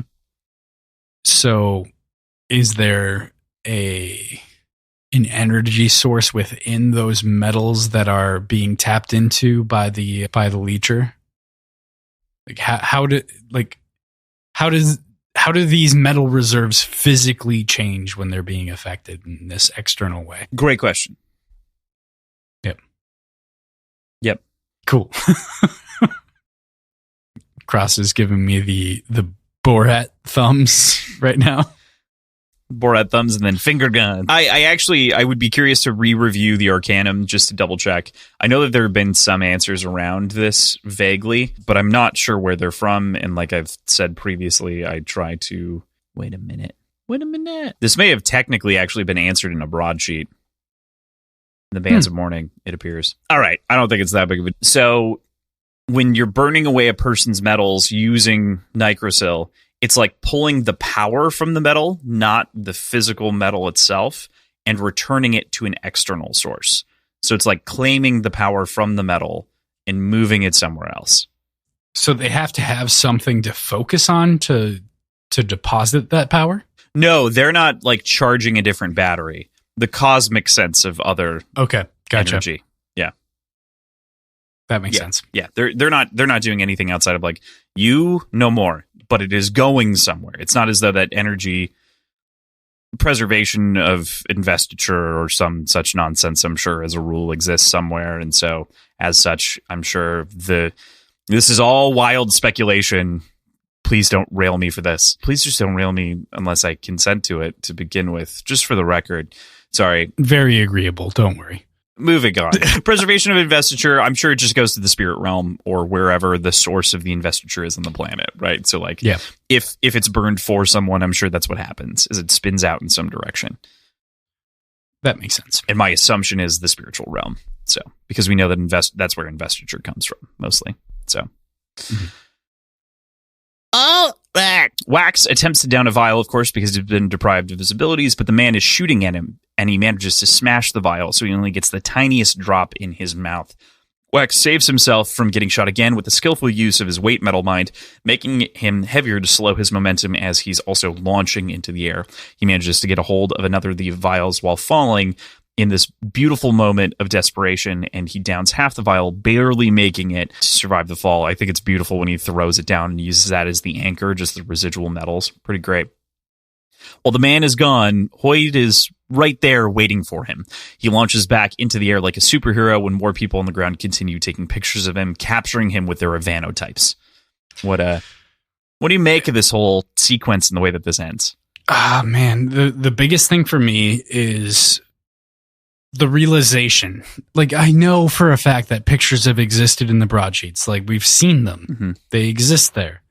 I get it. But I had, like, we've had access to the broadsheets, but I had never considered pictures, cameras, or what? Yeah, Ivanotypes. They call them Ivanotype. Yeah, yeah. Whatever they are, cameras, effectively. I'd never considered the populace having access to that. So these exploits of these like rogue, effectively vigilantes, beyond getting reported upon from firsthand accounts, have tangible, believable proof, whether or not they're reporting the correct thing or the accurate thing of what's going down. They have an arguably accurate picture of the event, and they can spin it however they want. Like, it just makes for such more insane broadsheets that can come out. Of course. Yeah. I do have a hard time not likening this to like a superhero photo, right? Like, this feels very, I mean, you can spin it whichever direction. I think the photo conversation goes most closely hand in hand with Spider-Man, right? Like, naturally, in photos taken and the Daily Bugle and everything else. But it feels very connected there. So I think the biggest difference is that the existence of these powers is well accepted and recognized. Mm-hmm. So this feels more paparazzi-like than like Daily Bugle-like. Oh, for sure. It's definitely there's a middle ground there. Yeah. There is kind of the overlap between the two, because it is a rare ability on top of celebrity. Yeah. I totally agree with you, because it is definitely paparazzi like, and it's going to be a thing that like is also used against him. And so you'd made mention of this earlier, right? Like, the Bilming as a city feels like an organism of Trell, right? And these photos, even that are being taken, feel like they're a mechanism of defending the city as though it's an organism, as though they're white blood cells, because this is going to go to the news, and then it's going to popularize the problem that Steris has to deal with at the end of the chapter. And so Bilming has this weird, to me, almost like bodily response to these invaders of sending T cells out in all these various ways. It's so fun. Love it. Yeah. Did I say T cell? I meant white blood cells. Are those also T cells? What are T cells? I want to say it's a specific T-pose cell. Definitely T-pose. Just it's a T cells are a type of white blood cell, so that makes sense. But yeah, cool. Fuck, I love the scene of Wax falling through the air though. Like that's again great, written for TV, feels scripted, feels wonderful. Very excited. So cool. All right. We jump to chapter 26 and we go back to Marcy, and she's really reeling from the results of what's gone on during this double sting. She ceded most of the authority to the constables of Bilming, but the results are really what displeases her more than losing control in this moment. It's really the loss of these two constables, the dozen that are seriously injured, and the system playing out in favor of the set to begin with, seeming that they'll be free by the end of all of this, considering what happened. And she's just being outmaneuvered brilliantly. Like you said, and kind of began the analogy that I'm going to run with forever, is that this organism of Bilming is actively operating against her, and she can feel that. But on top of that, the worst part of that is the loss that she's experiencing. Yeah, she really hasn't had the opportunity, if you want to call it that, to learn how to deal with loss and failure until this point as a constable. She hasn't had to wrestle with that almost at all. So this hits her really, really hard, understandably. Yeah. And I think that it's a good thing that it does for a bunch of reasons, of course. Like, it logically makes sense. And I think it's good. I mean, I think part of the reason that I really enjoyed this book so much is that a lot happens in it, you know, which is a great thing, but we get really grounded character moments. And this is just another example of like having this character feel grounded in this moment and pulled back down with a failure. I think that we almost had a sense of in the previous books, failing leading to successes all the time. Like the win was actually a ha-ha, gotcha sometimes, or the loss was actually a ha-ha, gotcha in moments. And so I just find this very satisfactory. I like it. Right. But Wax gives a stirring speech to lift that mood a bit about being Harmony's sword once again, and tries to point to the bigger picture of what they have to lose and gain from what was done today at this point. So he tries to repair that energy, that space around her as best as he can, saying that he's here to stay, basically to solve this one. Well, more than that everybody experiences failure. Like I think pointedly it was a direct conversation to Marcy about not getting down on your luck about a single perceptively failed raid. Like, it's going to happen. You're all right. Yeah, this was a very good speech. Good job, Waxo. Did you call him Waxo? I did call him Waxo. Waxo. All right, fine. But there's a couple of other things in the notes. Feels better. All right. There's a couple of things that they're trying to piece together, specifically, how do they think so many spikes, you know, beyond just the abductions? You know, how are they getting all of these things? How have they not found anyone practically since the abduction started in the first book? There's a lot here that poses questions about the capabilities of the set. Did you have any immediate thoughts on what that looks like? I feel like we're made to believe that these strings of abductions going back to Alloy of Law are strictly the source of the spikes, and they've been very pointed about who they've kidnapped, and it's not about breeding allomancers like Wax had posited, but rather strictly stealing their allomantic or ferrochemical abilities. Because beginning of Alloy of Law, Marcy is the one that gets abducted and saved, right? And Steris is left alone.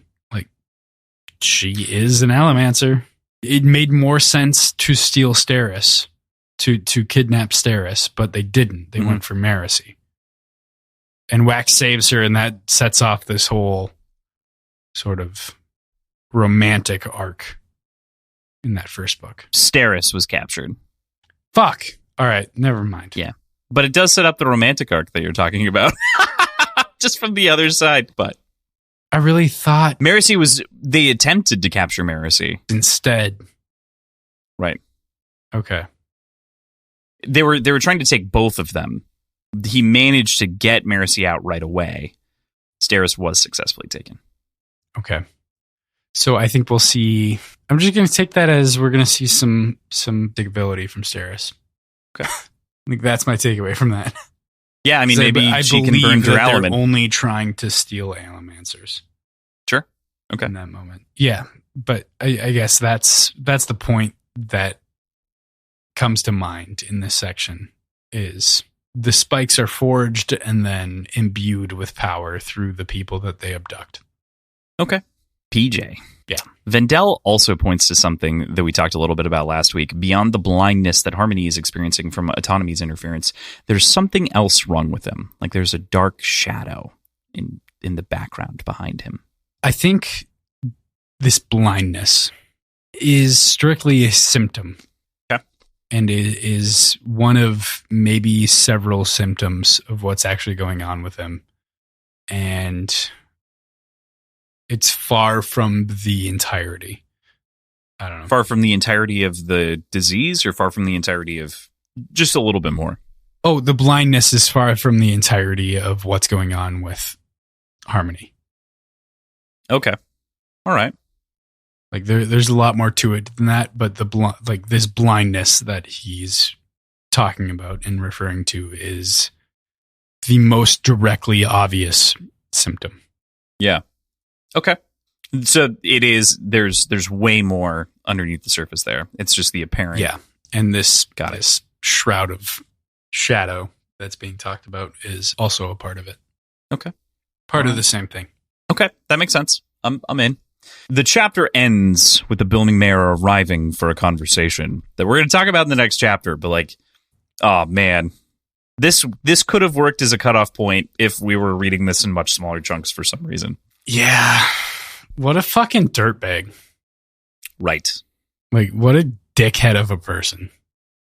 Man is a maniacal asshole. Yeah. Maniacal. Yeah, I have a hard time. But we're gonna talk a lot about Gavin Trone in chapter 27 as he's reintroduced this piece of shit a-hole from Bands of Mourning who not only insulted Steris in the last book, but really was incredibly rude and mean to our boy. I mean, yeah, like just the definition of badness.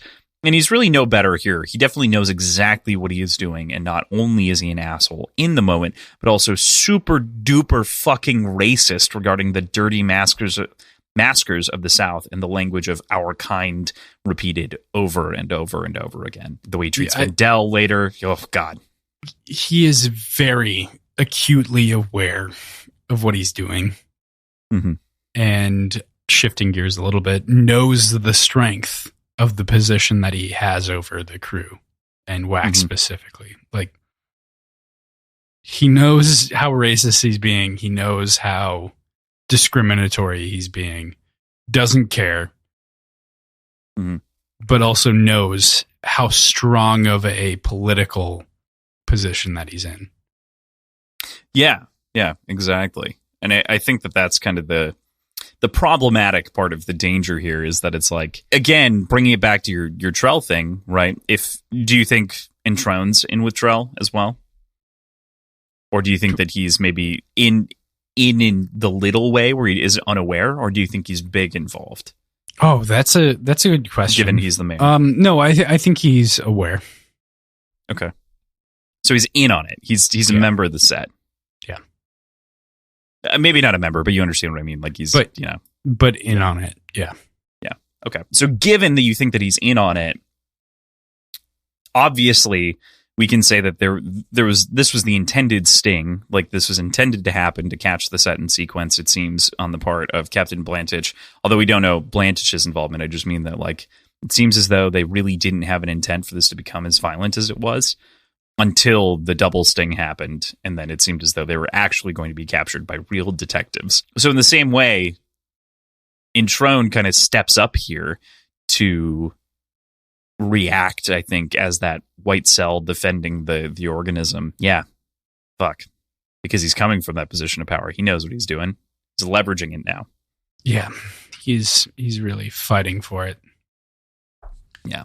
And he doesn't even respond or listen to Vendel either, who absolutely has some vestige of authority here, given how connected the Kandra are to Harmony and the whole religion. He's like, well, it's not my religion, and it's just fucking ridiculous. And wow, he just throws that in the well, too, before leaving the room. Just a fucking dick. And Blantich, of course, apologizes and seems genuinely upset about how this all went down, not expecting a lot of that and not really talking badly about anything or anyone, just sort of shocked, expected this to be a more positive interaction, given how it all went. But yeah, I don't know if I'm shocked. Like, I don't know if I can be. Right. Like, I should be. I think. I don't think you should be. I'm saying she was. Okay. I think I'm with you. I don't think that I was shocked. The moment that Introne's name hit the page, I was like, here we go. Yeah. But she's shocked because she probably knows a different side of him. Flip side of that, what a great villain setup. Like right. A lower stakes sub-villain minion kind of guy. Man. Yeah. Seems well done. Yeah, I think it's very well done comparatively. Ugh. Blantich and Trone. And Trone is so bad. I love it, though, to your point. Like a minor antagonist like this is just wonderful to add to the story. But we then move to the internal monologue of contemplating the threat of the bomb and Wax deciding that it's time to try the other earring, the Trellium earring that he's forged. And he hears Telson speaking like he can key into her radio frequency. And woof, this is like a kind of scary moment, especially when she comes to and realizes that he's there and can listen.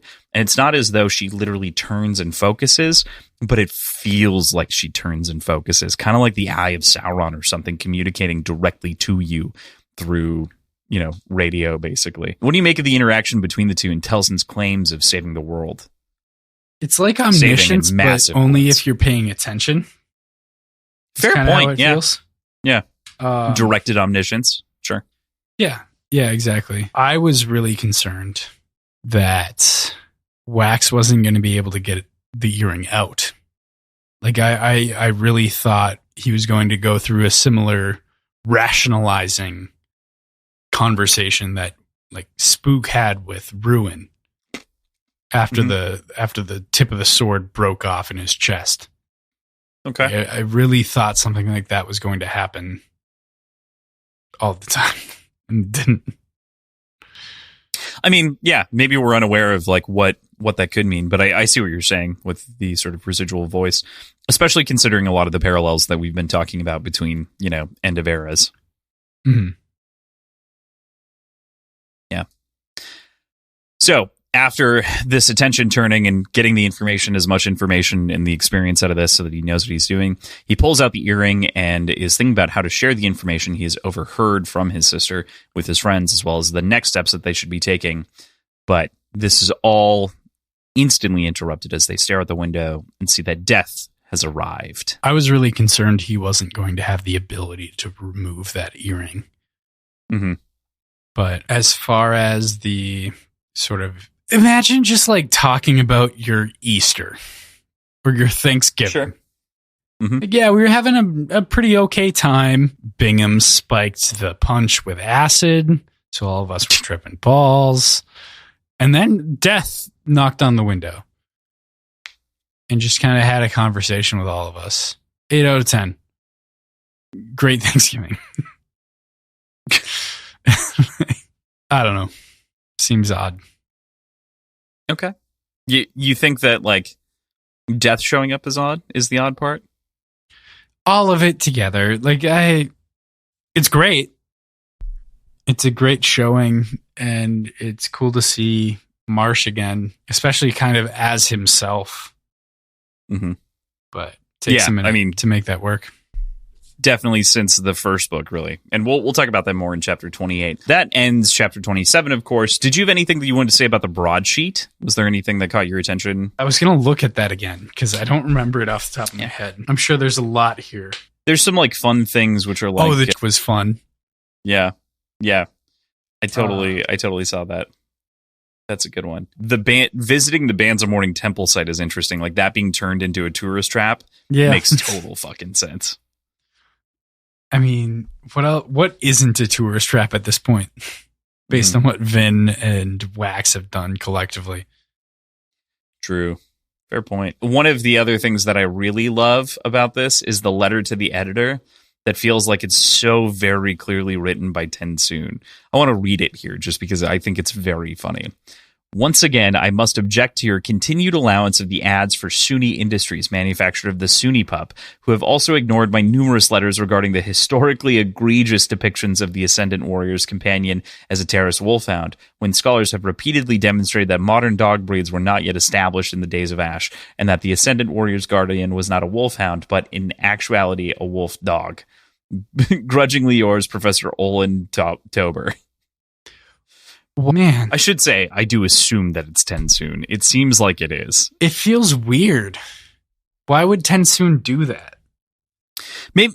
Well, I think it's more the irritation, right? But like, it's just being irritated by the whole thing. But also, there is the other side of that where it might not be Tensoon. It's just when I read it, I was like, this is pretty funny if it's Tensoon writing letters to the editor to tell them to stop making Suni pups. That's pretty fucking great. But it could also be a professor, a scientist, a historian getting the facts wrong and writing in, because we do know, based on Vin's description and everything else, that it was a wolfhound. So this did feel like it was coming off of multiple pans on the stove.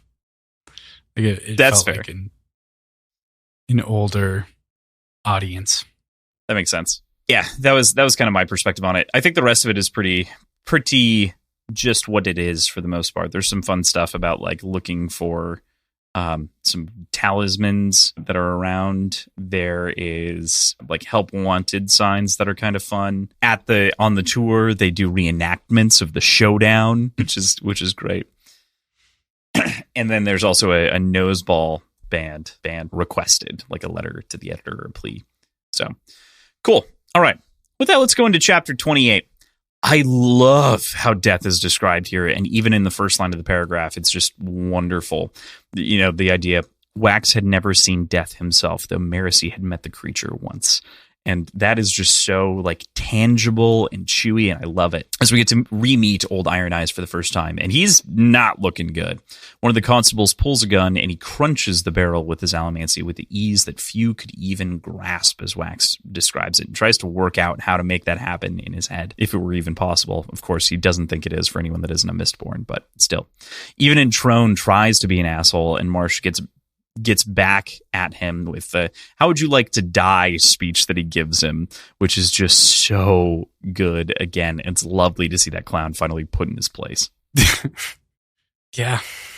Man, crushing a gun entirely with allomancy is not something that I knew I wanted until I read this.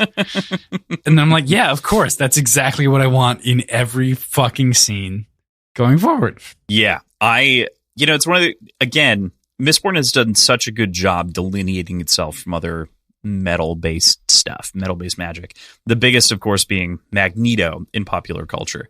And this is something Magneto does all the time. In every depiction, he picks up the guns, he disassembles them, he crunches the barrels, he bends them backwards so they shoot themselves, all kinds of random shit. And it was so satisfying to see it in this moment, because it was something that it had fallen out of my brain as a possibility in the storytelling. And to see it, I was like, oh, yeah, right. That's so good.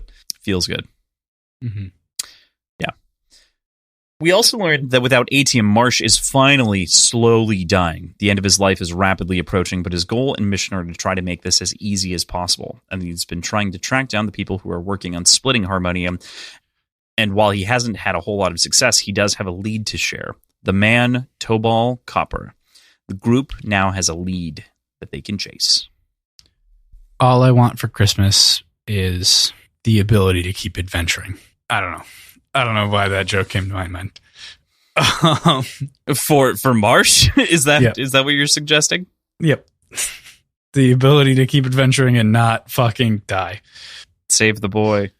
Yeah. What I appreciate about this section is that we have a larger overarching goal, potentially, and that's to save our boy, to save Marsh, to save Death by finding Atium. And I don't know if that's the intention here. I don't think it is. But that's now a motivation of mine going forward. So we'll see. Yeah, I totally. I think it's so cool, especially as we consider the title of this the Lost Metal, right? Like the lost metals are impacting the world in profound ways. You know, if you think about it one way, magic is slowly fading from bloodlines and becoming less and less potent as allomancy begins to disappear. And then on top of that, losing atium means that we lose this immortal survivor and a lot of other components therein. Literally a fiction, like a piece of mythology, has the potential to die right now. Ugh. I love it. Mm-hmm. But he also says that Trell is trying to pull Scadrial off the galactic stage before we even get on it, and that the group has found a way to circumvent the spike limit, but that they also haven't yet learned the secret to compounding via hemalurgy, and that for now they're limited, but they are definitely a genuine threat, and that they may be working those things out as we speak. I think the aforementioned circumvention of the spike limit is directly and exclusively related to the fact that Harmony is blinded. And I think they know that. I think they know they can spike themselves basically as many times as they want without being taken control of, which is terrifying. Like, that's really, really hard to grapple with. Mm-hmm. Let's see. I think they could test this theory, though, through Vendel. Like, if Vendel is able to spike himself an additional time and not get called upon or whatever happens, things might be. You mean by Harmony, like the control of... Yeah. Like, if Harmony is able to control Vendel still, if he has more than 3 spikes. Okay, got it. Yep. Yeah. As a sort of control test. Sure. I definitely think that there's something to the blindness, for sure. I think that I agree with you there, but a big part of me, because this has been going on prior, right, to some degree, is that there have been people that have been off the grid for Harmony with Pa'alm and Bleeder as Bleeder. Has it happened before the blindness, though? That's what I'm trying to say. Like, I think Bleeder is the example of that with Trellium specifically. And that could also be, she's a Khandra, she breaks some rules, you know? There could be a couple of different things going on here. But I bet that you're right at the very least that the blindness is not in Sazed's favor to being able to do anything anyway. I would be curious to run your test just to know if Sazed can even see people with spikes in them right now. I'm going with no, regardless, I think, no matter what, he can't. Maybe not see, but he's able to connect with them. Yeah, that's fair. Oh, he does, obviously, with Wax. Yeah. Maybe not control, but maybe he can connect. Yeah. Interesting. Cool. It's a complicated question. There's a lot to it. But then we also learn an important little fact here, that Moonlight's symbol is that of a marewill flower and is the symbol of Kelsier. Wax brings up the coin from the last book and seeing through his eyes and asks if the man is still alive. Marsh clarifies that he's less alive than Marsh is, but perhaps more than a ghost is. And this is so fun, complicated, and fascinating. It's pretty neat. What'd you make of it? It is very fun, complicated, and fascinating. I'm assuming Kelsier is still in the same position as he was in at the end of Secret History. And I appreciate Can I ask why? that. Because we have no other reason to believe otherwise. Well, we kind of do, though. Because at the end of Bands of Mourning, he has a spike in his eye and is walking around among Malwish theory. You and I have hypothetically and posited, I don't know if we've done it on the show, but we posited that spook. That is a different co-theory that I am in on, for the record. Let the record show. I don't think we did this on the show, but maybe we did in the Bands or on the Secret History episode. But I'm not saying that it's spook. I am saying that it's Kelsier in Spook's body, like tied to his body. Yeah, right. Exactly. So I think it is Kelsier, but that was my theory. But I think it's Spook's body. Yeah, and I don't think that there's any physiological change to Kelsier between the last thing that we saw in Secret History and now. He just maybe revealed an ability to possess people, but I don't think his state changes. I don't think there's been a state or form change in Kelsier. So it's his I understand what you're saying. For me, I just want to clarify on my side of this theory is that I think that the pin that is in the eye of maybe the spook body, we're guessing, is one. Oh man, I have a completely different theory because I know more information, but is one that is linking like the cognitive shadow with the physical body, right? So it's basically tying them together. So I think that it is a change. Well, I think Spook is dead. Yeah, I don't think he's still around. Especially, well, here's another part of it at the very least. Marsh says in this chapter that there's only 3 left. So I assume Spook did die. Well, because it's just Harmony, Kelsier, and he alive. So he considers Harmony to be alive. Okay. Yeah. Was Spook a part of the crew? I think officially? So. I think so. I think Marsh would say. Did Marsh see him that way? I think so. He was a Tin Eye. He was important. He was a spy a bunch of times. Yeah, but that was after Marsh left. No. He went with Marsh on the boat out originally when he was doing the thing, and then came back when he went to go eventually become an Inquisitor. But okay, I think he would definitely think he's a part of the crew. Sounds good. I can understand the idea. I understand where you're spinning, but I don't. I just want it to be true, man. Like, I know, me too. A live Spook 300 years later with like co-inhabited body of Kelsier. Yeah, I mean, I think that would be a very fun solution to this whole thing. I agree with you. But yeah. Nonetheless, we're still left to deal with kind of the question here of like, Kelsier is actually alive, and not only that, now our main characters know about that information, which is, it's in and of itself interesting, because that means that there's a Mistborn out there, right? In theory? In theory. That'd be tough. Yeah. That'd be really tough. Yeah. What do you assemble from all of this? Especially the group with the Marewell flower and the... Oh, man.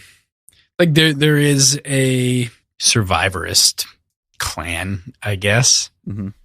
Like there's a third faction in this war that is not necessarily on board with Harmony based on the conversations of like them not wanting Harmony to know what they're doing. Like I don't, this is really difficult.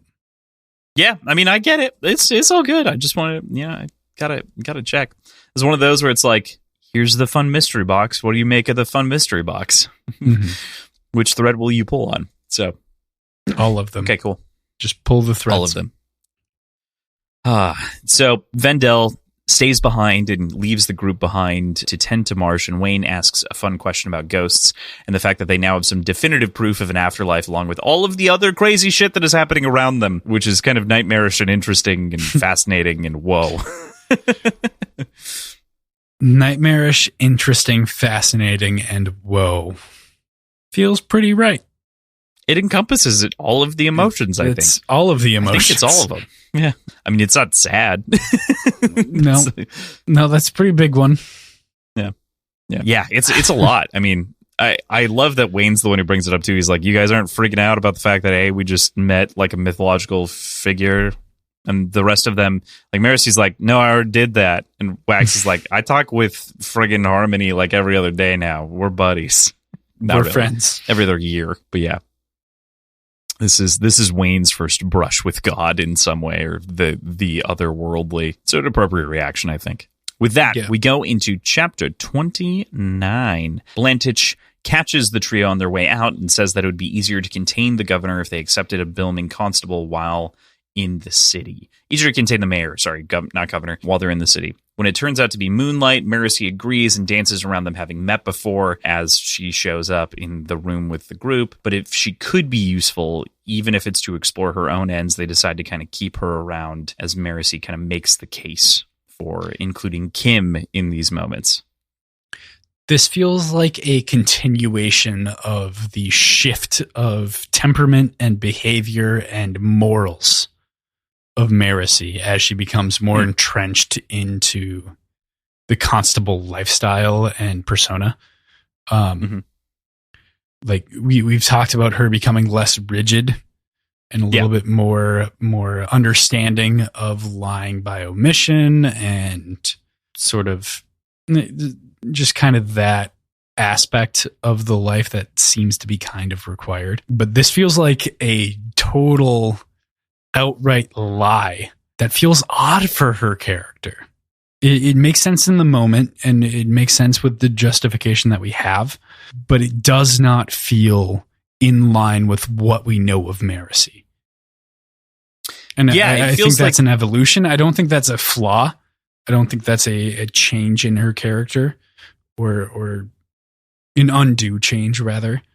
But it's just a further progression in this evolution of Marcy that we've been seeing lately. Yeah, I think that that's a great way to put it. That it is kind of like a further exploration is a great way. She has this opportunity for more information, and she's deciding whether or not it's right to kind of go down that path to begin with. And she isn't willing to rule it out, but she isn't willing to fully accept it yet. And so she's kind of hanging on to it, and as such is stretching her morals in a way. Because of the possibility, it's almost like, again, being tempted by the same power that she was before in Bands of Mourning, right? It's this, but information being power, not some physical power in a similar way. And so she's kind of flirting with it in the same regard. Yeah, that's a good point. Yeah, very cool. So the pair head to the records room office for more information on Mr. Cooper, or Copper, excuse me, not Cooper.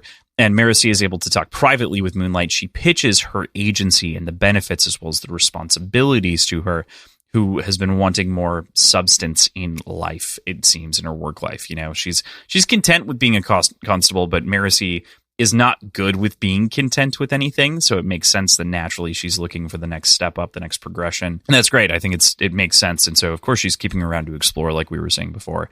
And there's a lot here to talk about in terms of the relation and sort of the hints that Moonlight gives here. What do you think? What do you make of the offer and this promise of more out there?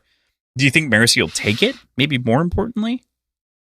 I mean, with the symbol of the Marewall flower kind of explained, the interlocking diamonds, I'm rooting for her to accept and follow through with the offer, assuming that it's genuine and assuming that it's actually Kelsier and his sort of following. I don't know. It's hard to justify my belief, but I want to truly believe that this is Kelsier and a well-curated, selected, chosen group of people. That is so interesting to me. I really... Do you think... I just want to make sure that we explore this. Do you think it's not Kelsier? I mean, it seems it is the symbol of Kelsier. Or do you think that there's something like other nefariousness? I just need like a little bit more. Like there is. Give me another quarter turn. The quarter turn. All right. There is a comment that pushes against that idea for me, and that's the fact that they don't... That they're hesitant based on the closeness to Harmony. Okay. And like that doesn't jive necessarily with Kelsier. Like Kelsier and Sazed didn't necessarily have the same goals or intentions at any point, but like I wouldn't have thought of Kelsier as feeling like he needed to hide his intentions from Harmony or from Sazed. So like that's a mystery yet. And I don't know what to make of it, and is making me hedge my bets a little bit. Mm-hmm. Okay. All right. Yeah. I think that this is such an interesting question that I have a hard time not trying to color your perspective. And I think that it's such an open one right now that I don't want to comment too much further, but I really appreciate it. I think that you gave good insight and explained your position well. All right, cool. All right. So obviously there's also the other side of this, which is them finding the results from Mr. Copper and the records from him, as well as the cruise theories about kind of what's going on in the background. I love, by the way, there's a wonderful minor character in the records room lady. I think that she is hilarious. I think she's wonderful.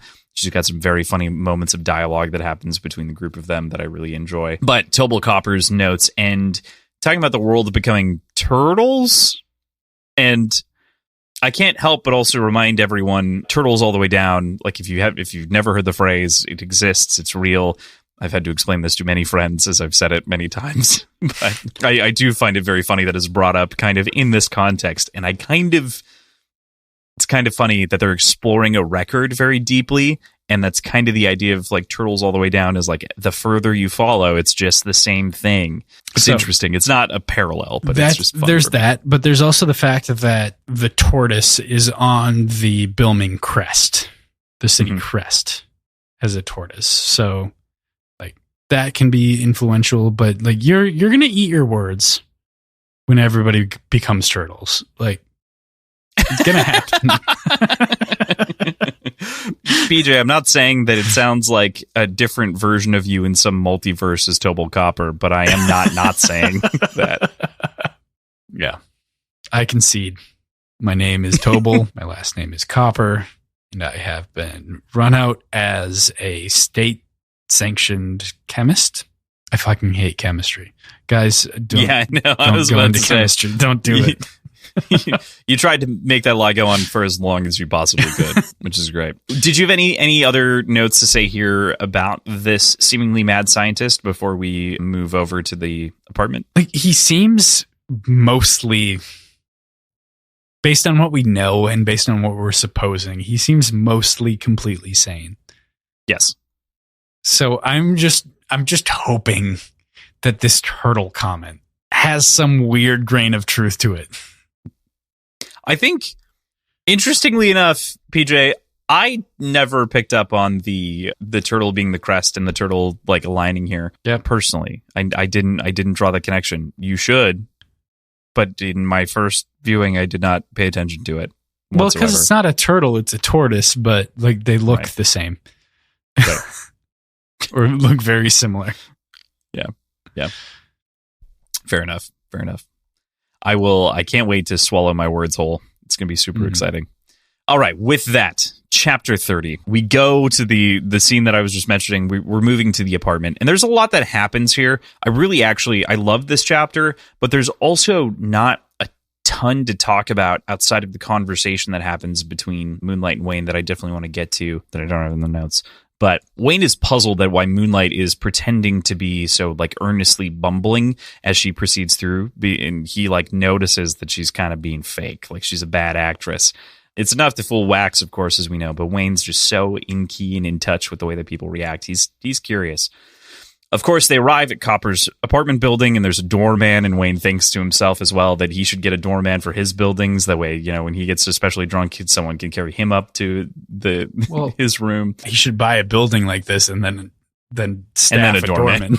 Yeah, exactly. Right. And he is also reminiscing about the story his mother told him from the prologue and whether they are now at the canyon or not. I think that's kind of a fun detail. He seems to be almost plotting his life story against the stories that his mom told him. And I think this is a great, like, tangible thing inside of the story that I really enjoy. The apartment is neat and tidy, though, as they make their way in, and they find several chump traps, of which they manage to disarm over the course of this. It's kind of, they're easy traps that if you didn't have an elemental capability, you could have. Meaning that it seems as though that, like,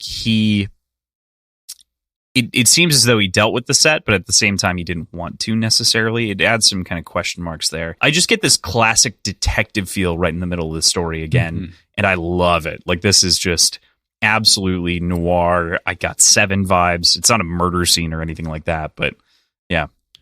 Yeah, I totally agree. I love it too. Branderson here does a very, very good job of laying out this information to be found without it feeling cheap. Or explained and then exposed, which is often not a problem, exactly. But that's like a thing, right? They're able to deduce what happens or what happened after being given these clues without it feeling like force-fed to the audience. And like there's blood on the desk, right? The books have been replaced. I don't know if there's like a framework to follow or anything like that. Like I'm very limited in my experience into novels like this, but this feels like a very narrow bridge to cross. Like it feels like it could have been overdone and just too heavy-handed, and it feels like it also could have been underdone and felt like they were pulling answers out of nothing. Like it's a balancing act, as far as I can tell, to make this pay off the way that it does. Yeah, I totally agree with you. I think that's why this scene feels so good. And I also think that's why mysteries, to me, from my experience, are the hardest part of a story to write, is when you incorporate these sort of mysteries. And Rob Hart is predominantly a crime and thriller and mystery writer. Part of crime and thriller, of course, is that nature of that mystery. And every story at its core has a mystery, but making something a literal crime scene or a place that you're inspecting, you have to make it feel as though you're living in the space and that everyone has the information, and then to make your characters logically work through things. And you also want the reader to feel like they figure it out, right? Like you want the reader to be able to figure something out if the characters are going to, which is that balancing act, right? Right. So specifically, like you described, you don't want them pulling it out of thin air, but you want to make sure that the pieces of the puzzle are there at the same time. It makes mysteries incredibly delicate, but very rewarding when done well. Like it's a rush of dopamine when you're watching a mystery movie or reading a mystery book, and you're like, fuck yeah, I got it. And you feel really good about that when it clicks. Mm. Speaking of, I watched Glass Onion yesterday and it was awesome. Yeah, I need to watch that. Yeah. Definitely very good. I'm sure Caitlin would like it. Very funny, very poignant, and very, very, very clever. Of course, It's Rian Johnson. It's favorite movie of all time, written by that man. Okay, anyway. I really appreciate the hunt for clues as they go around, like we've been saying. There's the blood, there's the books that have been replaced, there's the little sliver of bone that they find, there's the bullet hole. There are all of these different components. And it looks as though he was maybe trying to make a bomb, or maybe he was being paid to figure out how to make a bomb. There are a lot of different questions here. But I find what's more important is that Wayne explains to Moonlight how Marasi is the brain and Wax is the guts of the operation. And this is like a wonderful moment where friends recognizing friends for their talents and capabilities and really kind of painting them as the two primary pieces. I just really, really appreciate this conversation that happens between the two of them. Did you have any notes on that part of the conversation before proceeding into the sort of role, or the rest of Copper? Wayne, of course, notes himself as comedic relief, and that's bullshit, but it is also true. Especially in the previous books. True. Yeah. I don't know. I don't have any like insightful additional information. It's just such a well done part of the story. Like I was drooling over this. Like this was so succinctly and cleanly done. This whole apartment scene.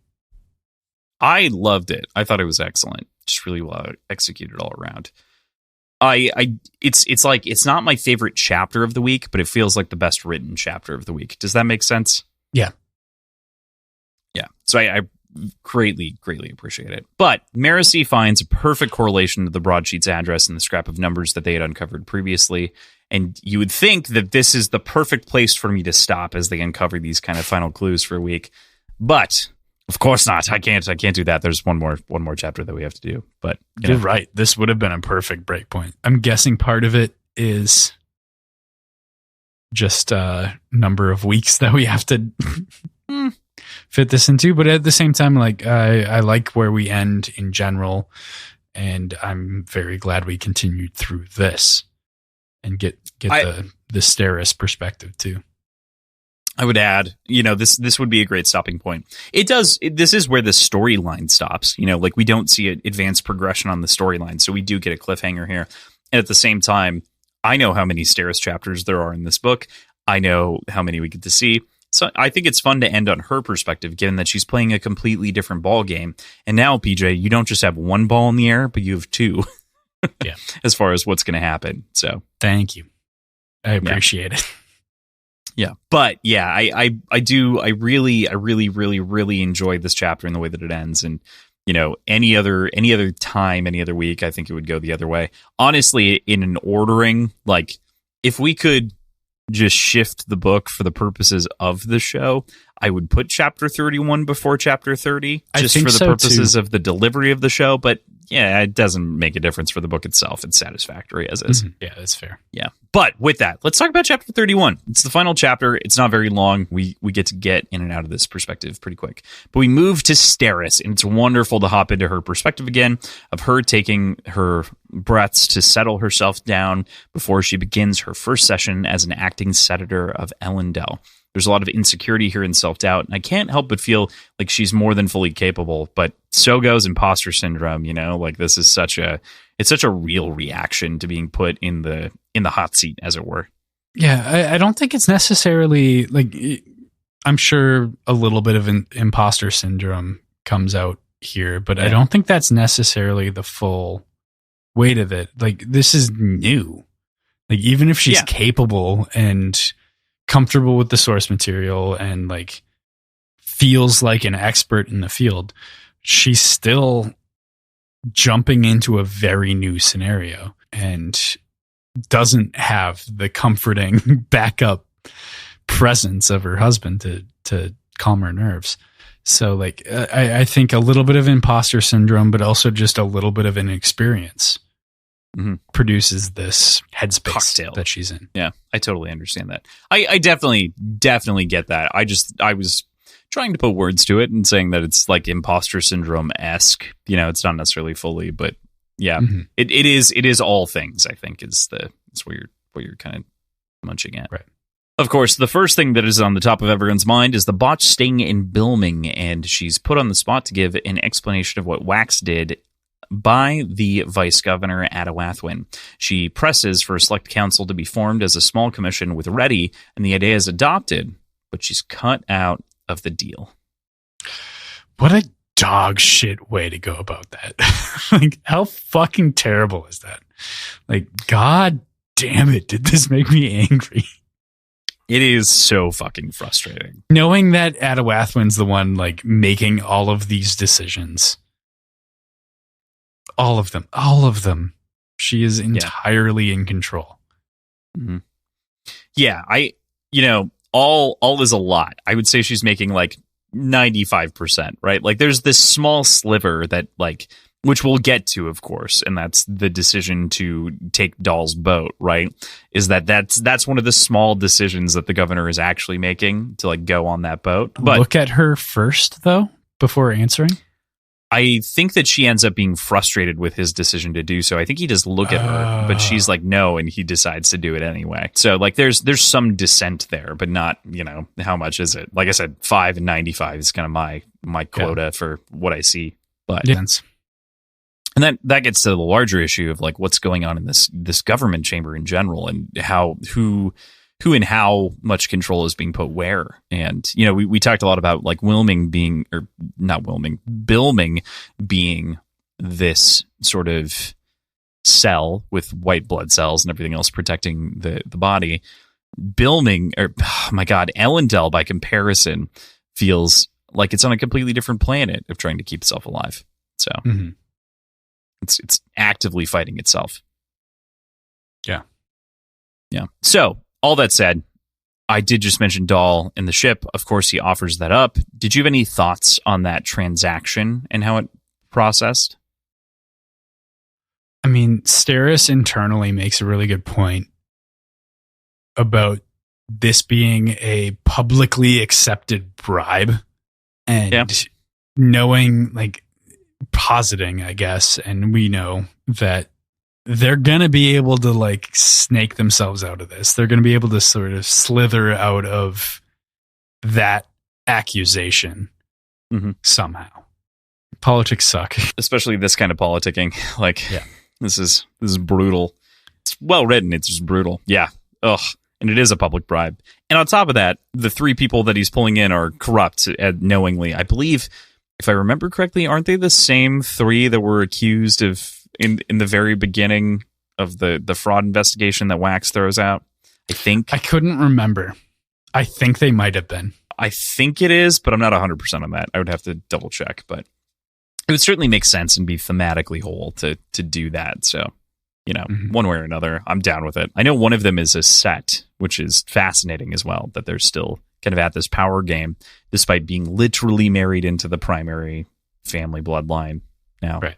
Yeah, it's pretty fucking wild. Fucking sets, man. Still throwing their weight around. All right. So we leave Steris with her set on finding a way to get into the room where it happens. The room where it happens. The room. You knew I was going to do that, but it was so good. It's accurate though, too.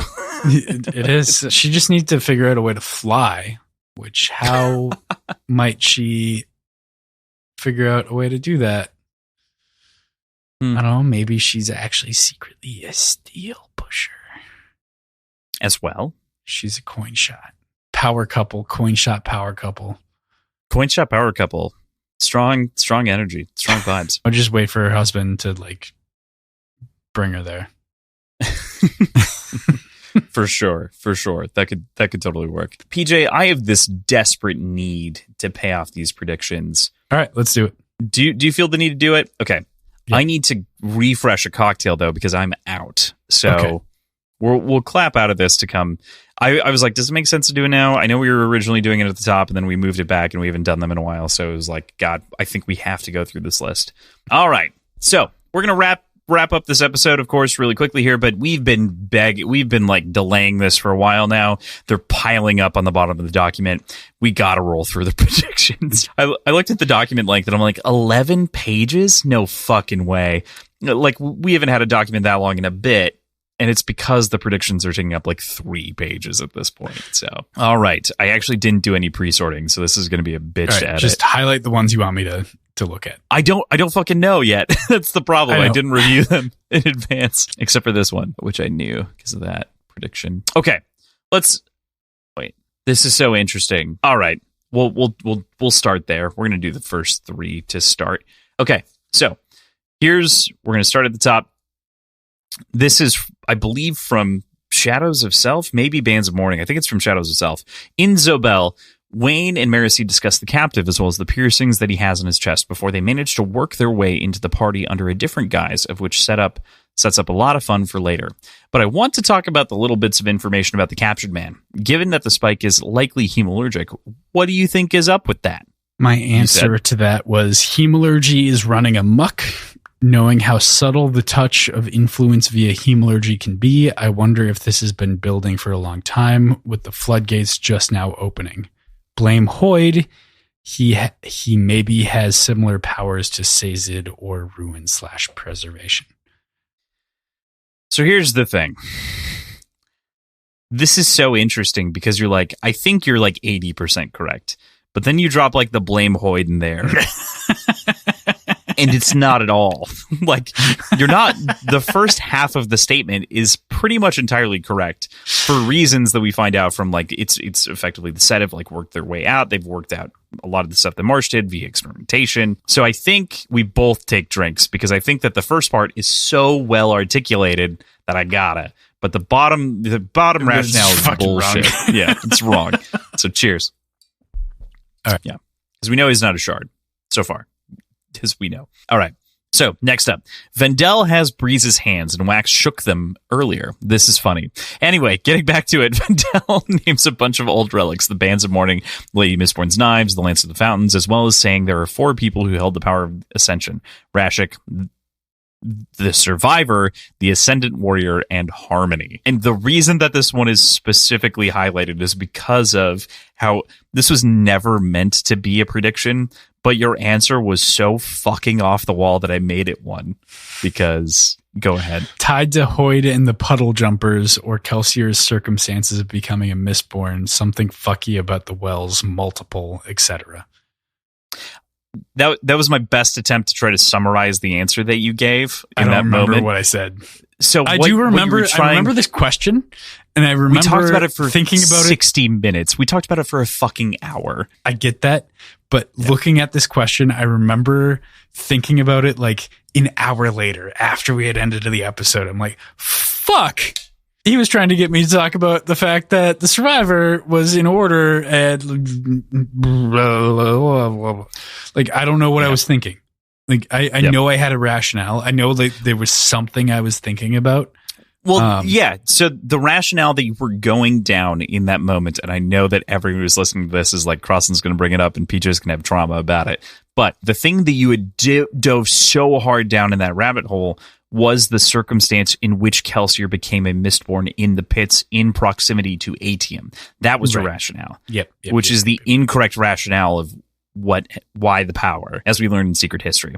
I should have paid this off then, but we had other things to do. Yeah, I'll drink for it. Cheers to you. That's definitely yours. No question on my end. For the little bit wrong that I am. Yeah. And again, I didn't expect to make that a prediction, but that conversation went on for so long and you made so many grandiose statements that I had to try to summarize it to make it a thing, which is why that ends up looking the way that it does or sounding the way that it does for people who heard that.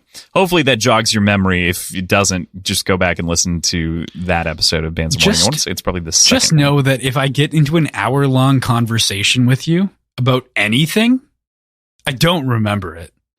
Oh, you don't remember a 5-minute conversation. No, but when we record the show.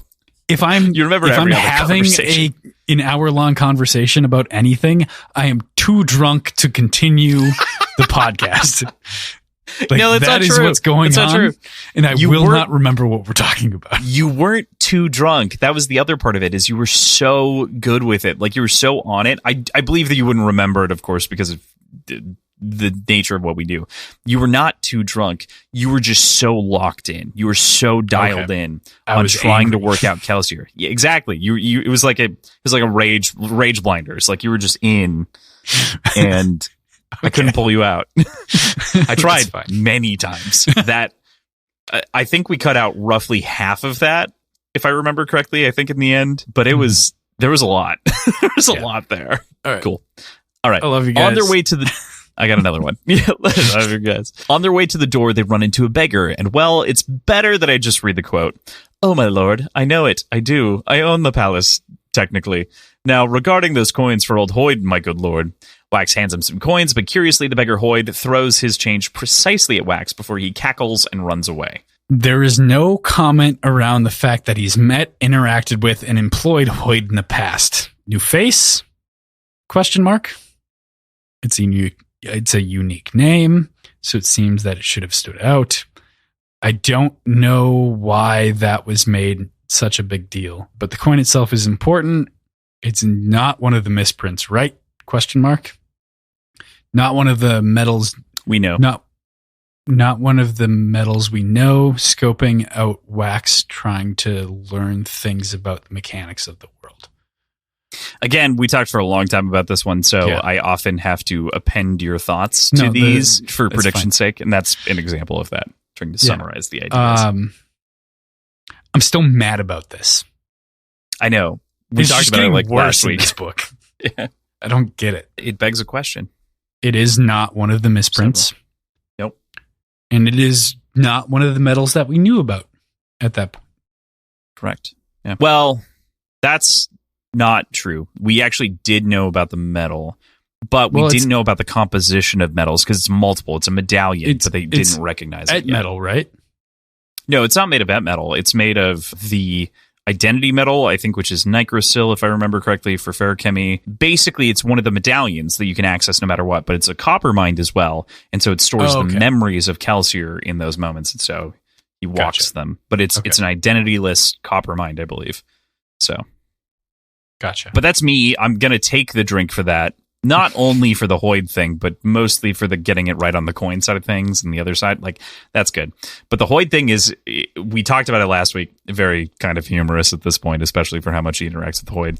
It feels like if there's an oversight that would be corrected in some way, or like made more apparent in an adaptation, it would be the distinct difference that Hoyd would be portrayed as. But I will say, part of the reason that I remember doing this is that language is very odd compared to the Hoyd that Wax knows.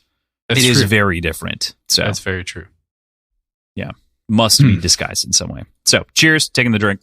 We move into the next chapter, starting off in the room. Steris sends Wax off for drinks, and he gets wine for Steris and a G&T for himself. He tips the man after a philosophical observation, and the bartender gives him the coin back, thinking it a memento. It matches the pictures that Raylord had taken before, and it's very clearly the medal that Hoyd had gave him earlier. What do you think about the coin? What connection do you think it has? Or why give it to him? Why would Hoyd interfere? I think it's a secret handshake / subtle badge. I think Hoyd is Trell. And much in the same way Harmony needs Wax, Hoyd wants to use him too, starting with small, helpful things to gain trust. That's so good. I remember turning this one into a prediction after the fact, because I was like, after we got done with the episode, I had like marked in my notes to do it and put it in the bottom, because it was not at all a prediction. But that was just so outlandish that I just had to make it a thing. That was so good. It's very good. Very good. So this one is also fun and interesting because I think I've explained the answer off screen, but I don't know. And in Devil's Cut, but I don't know that I fully have on screen. So Wax then approaches the next conversation with Lady Demoo and goes to the dance floor, where he's intercepted by a mysterious woman who gives us some statistics on the world at large and answers a couple of questions you asked last week about the overall numbers here. And she also makes our very first non-Ars Arcanum reference to the name of the region of Scadrial. What implications do you think their conversation has? Do you have any thoughts on who she is or why she's doing what she's doing? I think a shapeshifter of some sort. Maybe a Kandra. Maybe something different. Maybe Hoyd himself.